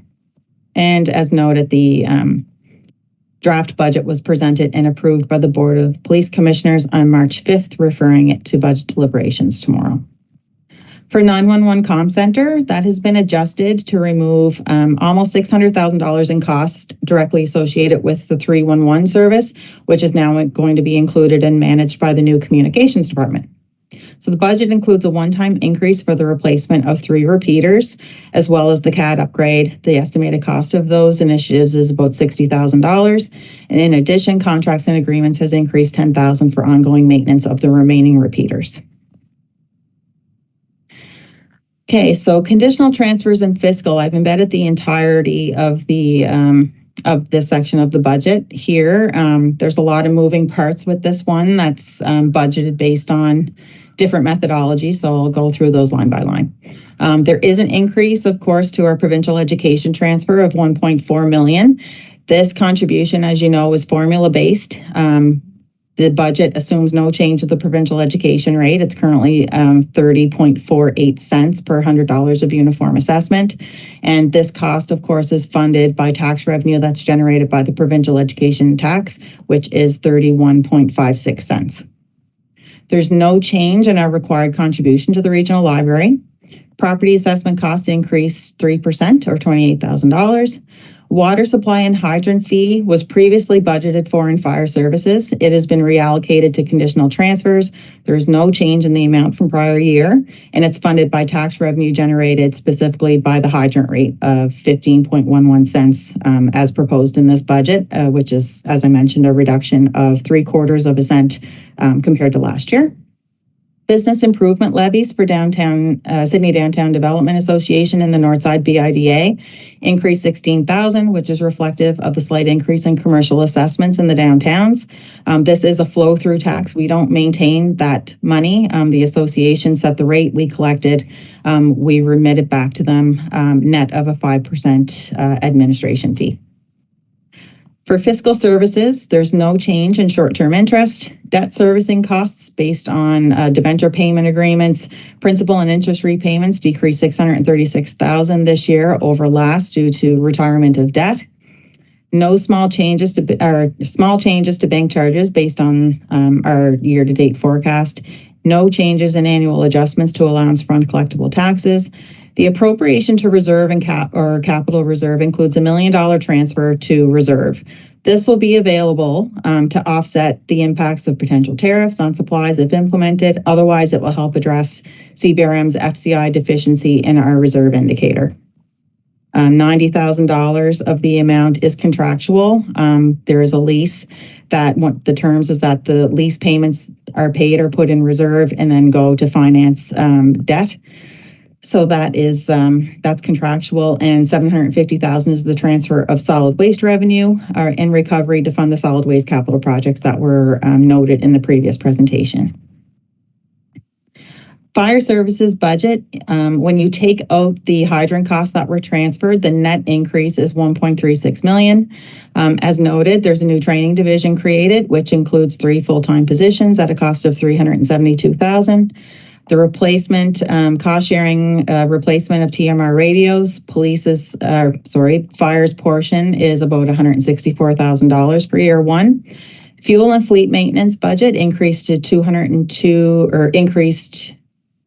I think it's by $202,000 to reflect updating pricing and consumption. Operational equipment costs increased $85,000. That's been updated to reflect the SCBA replacement lease that council approved and also required replacement of damaged and aging gear and other equipment. There is a one-time increase in hazmat for equipment replacement of the hazmat ID equipment of $75,000. And the TMR radio license cost, which is different from the equipment, was reinstated in the budget. That was removed in error last year. That's about $72,000 added. Planning and development. The Housing Action Plan Initiative expenses, as noted earlier, for 25-26 are estimated at $425,000. That's an increase over last year of $115,000, but again, the initiatives are fully funded by the federal government. 2 positions added for property maintenance and enforcement, as mentioned earlier, at an approximate cost of salary and benefits of $148,000. Adjust the budget for biannual pictometry contract for this upcoming fiscal year of $75,000. We removed it last year. We do the imagery every 2 years, and it costs $75,000. So we're up for new imagery coming up this year. We cost share that with property evaluation services. Additional costs of onboarding new hires for this department include $47,000. You'll see it in this department as opposed to the others because there's a little bit more onboarding that has to be done with these officers as far as computers and equipment related, vehicle related expenses and whatnot. I didn't include increases in the other departments that have increased staff complement only because by the time the positions are hired, there's going to be flexibility in the salaries to fund those purchases. So I didn't want to add that burden to the budget if it wasn't going to be needed. Included in economic development budget are operating grants that follow outside of the municipal grant program policy and have been approved by previous councils that total $455,000. No changes in these grants are reflected in this budget, and grants will be maintained at previously approved levels. So they include the Wren, which is $300,000, Destination Cape Breton Association at $80,000, the Savoy Theatre at $75,000, for a total of $455,000. Finance budget for 2025-26 reflects the requested addition of 2 positions, 1 additional accounts payable clerk and 1 billing and collection supervisor. The total cost of those positions, including benefits, is $193,000. Additionally, finance pays for all postage for the organization through the mailroom, and postage rates, as you may have noticed, have increased 25%. That has added $39,000 to the budget. There is a one-time increase of $23,000 that's requested to hire a consultant to evaluate our insurance RFP. So we haven't had our insurance provider put out to RFP for a number of years. So if we are able to hire a consultant to evaluate that, we will put that out this year. In-house staff certainly doesn't have the expertise to evaluate that RFP, and historically we have hired a consultant to evaluate that. Contractual agreements and contracts and agreements and SAP licenses added a further $20,000 to the budget. We are past due to modernize procurement methods by implementing an e-procurement solution to streamline tender and RFP processes for both staff and proponents, and that's estimated to be about $15,000 a year for software licensing if approved. Corporate information services. So council approved the corporate restructuring of technology and communications, which saw some key adjustments. Under technology, there was a management realignment that saw the removal of the previous director of technology salary or wage. This reduction is offset, of course, by the clerk salary adjustment, and she will now oversee the department. The budget also includes temporary project support for a project implementation. All communication staff, including 311 and related operating expenses, have been transferred out of technology to the new communications department. That was a reduction of $285,000 from technology and into 311 or into communications. A $208,000 increase in computer software licenses to complete the migration of police to Office 365. That increase represents ongoing licensing costs per user, so it's not a one-time fee. Majority of other annual contracts are license-based and increase annually for CPI. The communications department is new to this budget. It's separated separately. Before it was embedded along with technology or shared with 911. So all staff and identifiable operating costs associated strictly with communication services that were previously included in either technology or 911 311 comm center are now captured here. Additionally, a new position was added to support the team and will also assist vulnerable persons and with navigating municipal and other services. The municipal clerk's budget is most impacted by the adjustment for elections. So last year's budget reflected the anticipated full cost of the election of a $400,000 budget. That's largely offset by a transfer from election reserve. Now that this year the election cycle resets and we have to build our reserve again for 2028. So we divide that over 4 years. So our share for this year is budgeted at $130,000, which will be transferred to reserve until the next election. Salaries are increased for the previously approved modernization, topping up the clerk's salary to match directors. And under administration, the increase is solely related to contractual increases in salaries and benefits for staff. For human resources and occupational health and safety, the budget includes the addition of 3 positions noted in the presentation: the generalist, recruiter, and diversity, equity, and inclusion officer. The remaining increases are due to minor increases in dues and contracts and agreements based on current costs. For the legal department, legal includes the corporate liability insurance and vehicle insurance and council liability insurance for the entire organization. We've budgeted an estimated 10% increase in insurance premium for this year that came at a cost of about $290,000. We're still providing information to the insurance company to evaluate our insurance policy for this upcoming year. We'll let council know if the $290,000 increase is adequate. Reinstate professional services budget to pre-2024-25 levels. It's an increase of $25,000. Under legislative, the largest increase outside of contractual increases in remuneration related to NSFM and FCM dues renewals.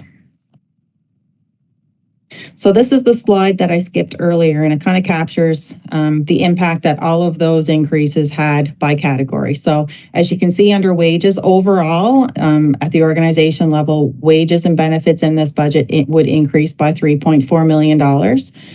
Contractual increases of existing staff account for 2.2 million of that. 13 new positions added an additional 1.1 million, including benefits. The increase in summer student budget to address minimum wage was 15,000, and then staff and council training, professional development, membership dues, and related travel and local mileage increased this category by another 105,000. The other next big category is contracts and professional services. That's a $1.5 million increase. So most of those come from engineering and public works. So $335,000 for plane and pave and snow removal, salting, sanding, and road maintenance. $542,000 increase in garbage collection, heavy garbage tipping contracts, landfill monitoring, etc. As just mentioned, $290,000 increase in insurance is also included in here. $119,000 for technology support and document management, housing action plan initiatives, which is funded, increase $115,000, $120,000 road condition assessment, traffic studies, encounters, etc. There's some other smaller increases as well, but those are the main ones. Vehicle related, just under $1 million increase. Most of that is captured in between fleet and fire, $610,000 per fleet and $204,000 per fire, and the parks, police, and transit make up the rest, and those are relatively small increases. Buildings is relatively small and mostly relates to utility costs. Operational materials and supplies is the other large one at almost $2 million increase. The source of those increase are primarily in police, $653,000 combined between computers and body-worn cameras and other related upgrades. The TMR radios is included in here. That comes at about $300,000 increase. $200,000 for fleet for operational materials and supplies as well. $154,000 for fire for just regular replacement of operational materials like bunker gear and things like that. And the rest are all under $100,000 from various other departments, including Public Works, EMO for their equipment for the hazmat ID, the e-permitting, office equipment, et cetera, et cetera. So that's the end of my presentation. This will be the motion that comes to council tomorrow as part of deliberations, and it's basically to approve the operating budget as presented at $187,850,713 and the associated tax rates as presented. Thanks very much, Jennifer, for that presentation. And I believe the last one to go now is with Ray Boudreau, our director for our water utility, water, wastewater.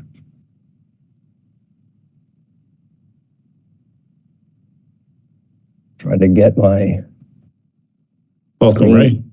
Thank you, Mayor Clark.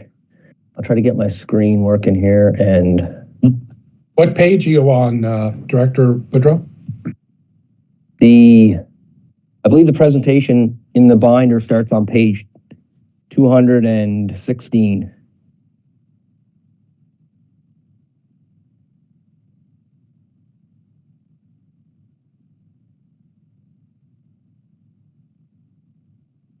Someone can give me a nod that they can see this. Yep, there it is. We'll start. Okay, thank you, Mayor Clark, and members of council and members of the public. My name is Ray Boudreau. I'm the Director of Water and Wastewater for CBRM, and I appreciate the opportunity to present the operating budgets for water and wastewater operations for the upcoming year. These budgets are essential to ensuring the continued delivery of safe, reliable drinking water and the effective collection and treatment of wastewater for our residents. They support ongoing operations, regulatory compliance, and long-term sustainability. Tonight, I will provide an overview of our key operational costs, our revenue sources, and some of the challenges shaping these budgets. I'll review the water operating budget first and then go to wastewater. Just for reference, this picture is, I don't have many pictures, but this one is one I have. It's of the McCaskill Brook Dam Reservoir, which is the water supply for our Glace Bay system, which was one of 7 water supplies that the water utility manages.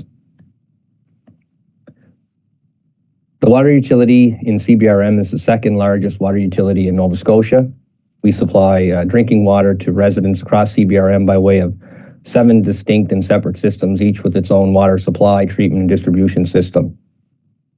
This list represents a summary of some of the assets that are required to deliver water service in CBRM, and it highlights one of the challenges unique to CBRM in delivering water and wastewater. Everyone else here in that same echo? Oh, there we go. Yeah, as I was saying, this list of assets, I included to highlight one of the challenges that CBRM faces in the delivery of water, and it applies to wastewater as well in CBRM, and that's our geography and our dispersed population. Unlike more densely populated cities, CBRM consists of a number of individual communities which each require their own water and wastewater system, which limits our ability to benefit from economies of scale.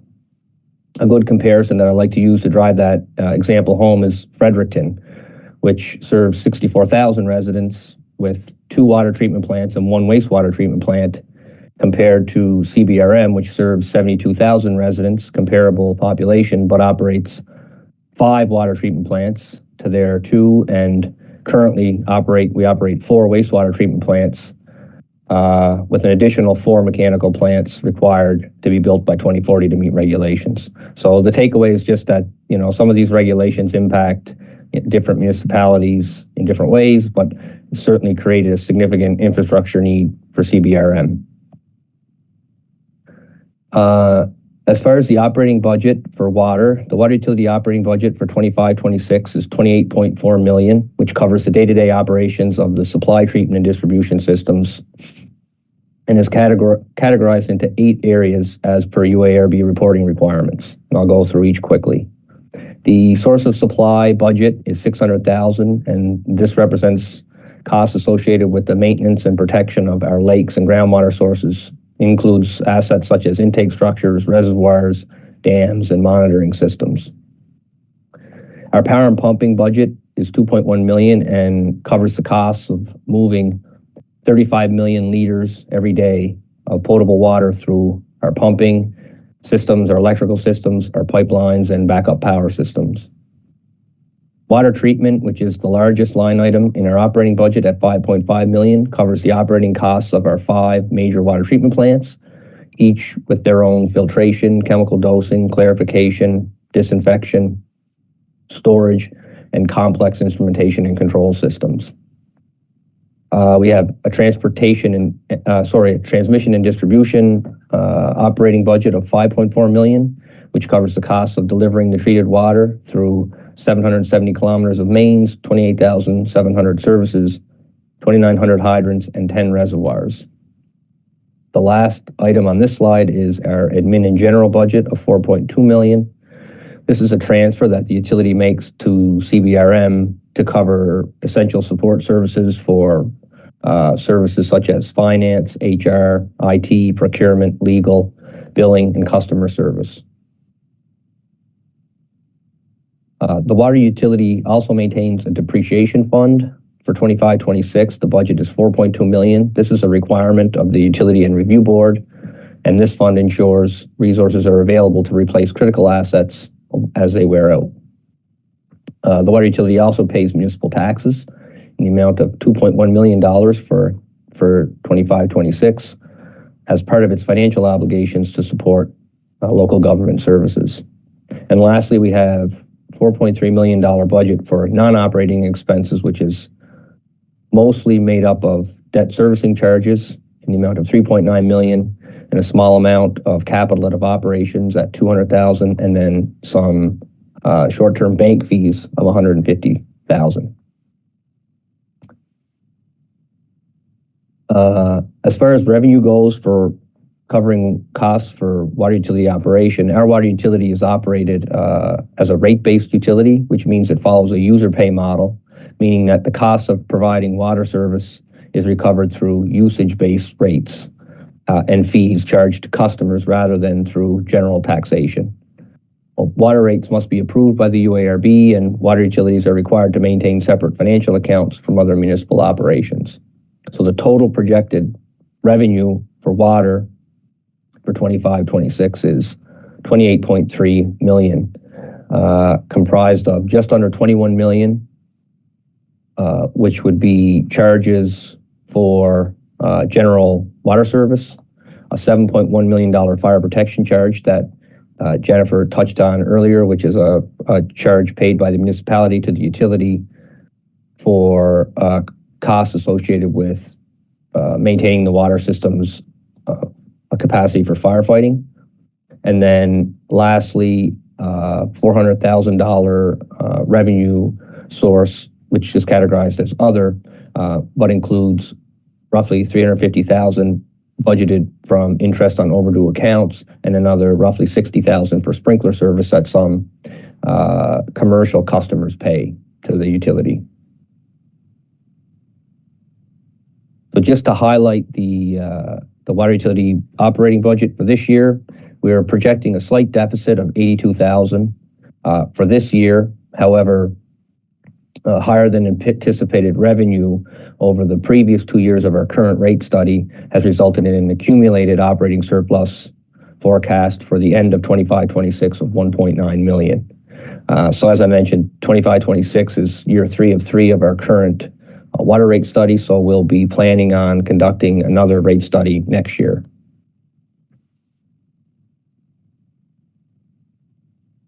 I'll go through water operations in a similar format.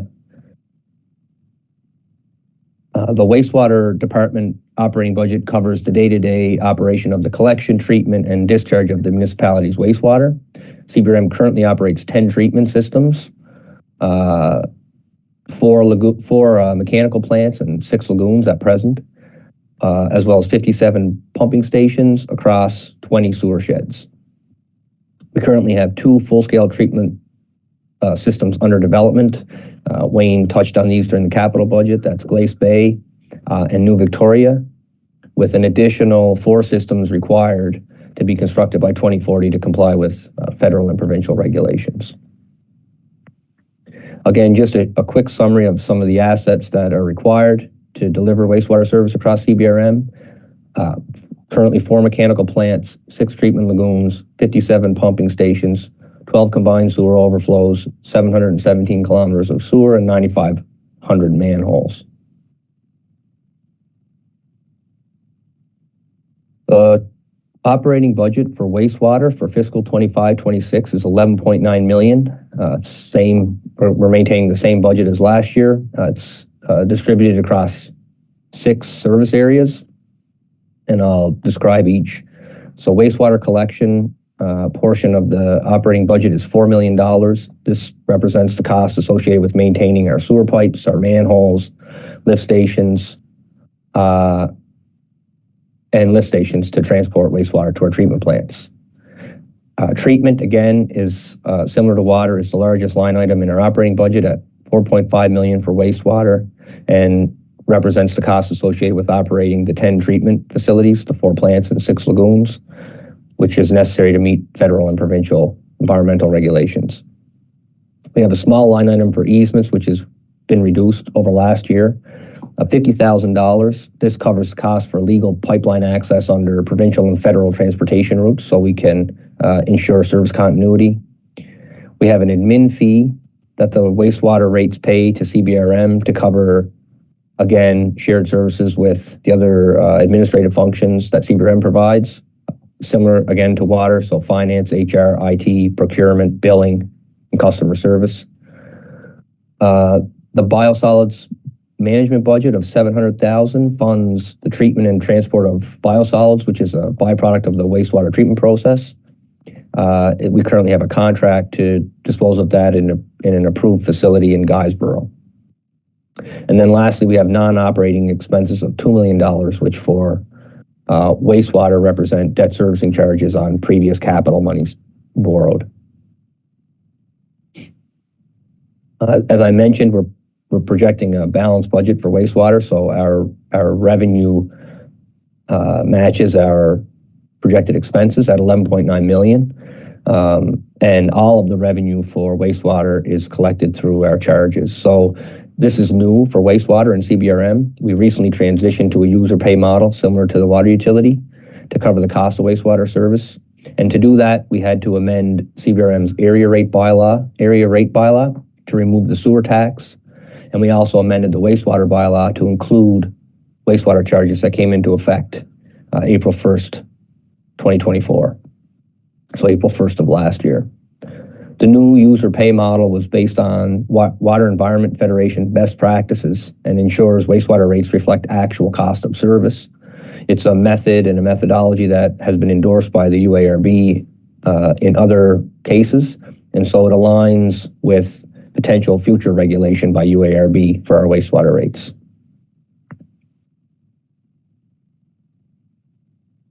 Just to touch on the highlights of the wastewater budget, as I mentioned, we're projecting a balanced budget. There have been some increases in wastewater over last year, but they've all been offset by projected savings. So I'll just run through them. The increases included increased debt servicing and operational costs associated with Sydney Harbor West, which is online, fully operational now, as well as increases related to staff wages tied to collective agreement increases. These increases have been offset through reductions in easement costs from $235,000 down to $50,000, so we say a savings of $185,000. We had a reduction in our biosolids handling contract, reduction to materials and supplies line item for public works, as well as costs that were set aside associated with formation of a wastewater utility, which we don't expect to spend this year, so they've been removed from the budget. I'll just quickly go through the organizational structure. The water utility and wastewater operations follow a shared services model with CBRM, leveraging municipal departments for administrative support. I touched on this earlier with respect to our admin fee. This approach improves efficiency through, as well as the administrative functions through the shared engineering services for capital project delivery. And bilateral agreements with Public Works for system maintenance of our collection and distribution systems. The current water and wastewater organizational chart is on the next page, and it just depicts the full-time dedicated water wastewater staff on the left, and then all the departments that provide shared services to the water and wastewater utility, which is funded out of the water and wastewater rates. Just have a couple more slides that touch on upcoming challenges, not necessarily that are going to impact this year's budget, but that we expect will have impacts in years to come. So just quickly, the obvious glaring one is future wastewater costs and necessary to meet regulations. So, we foresee in the future increased debt repayments for infrastructure replacement, new operating costs. We talk about the Glace Bay wastewater treatment plant being under construction now. The current projected startup date is April 2027. It's a couple years away, but we're projected there'll be additional operating costs associated with that plant when it comes online, and then finally the price tag for the remaining systems which don't currently have treatment and how we fund that, what funding agreements become available, and then the future costs of operating them as well. So these are some near term, others longer term, but just challenges that we need to be aware of as we move forward with water and wastewater operations. Also, we had another consideration as we move toward more sustainable service delivery is an increase in the amount of pipe we replace annually. This year's capital budget covers roughly 0.3% of water and wastewater mains, but at least 1% is needed for long-term sustainability. So again, it's another long-term planning initiative, but planning for greater investment now will be key to securing sustainable funding and ensuring our distribution and collection networks are sustainable in the long term. And then lastly, as we prepare for water and wastewater rate studies next year, we must assess the potential revenue impact of Canada's cap on international students. Recent population growth from international students has boosted revenue, especially for water, but a decline could affect future projections, and we just want to make sure that we're considering this as we go into rate studies next year. That concludes my presentation. I appreciate your attention, and I guess the draft motion, perhaps for discussion tomorrow, would be looking for council's approval of the water and wastewater capital and operating budgets for 25-26 as presented. Thank you. Thank you very much, Director Boudreau. Appreciate the presentation. And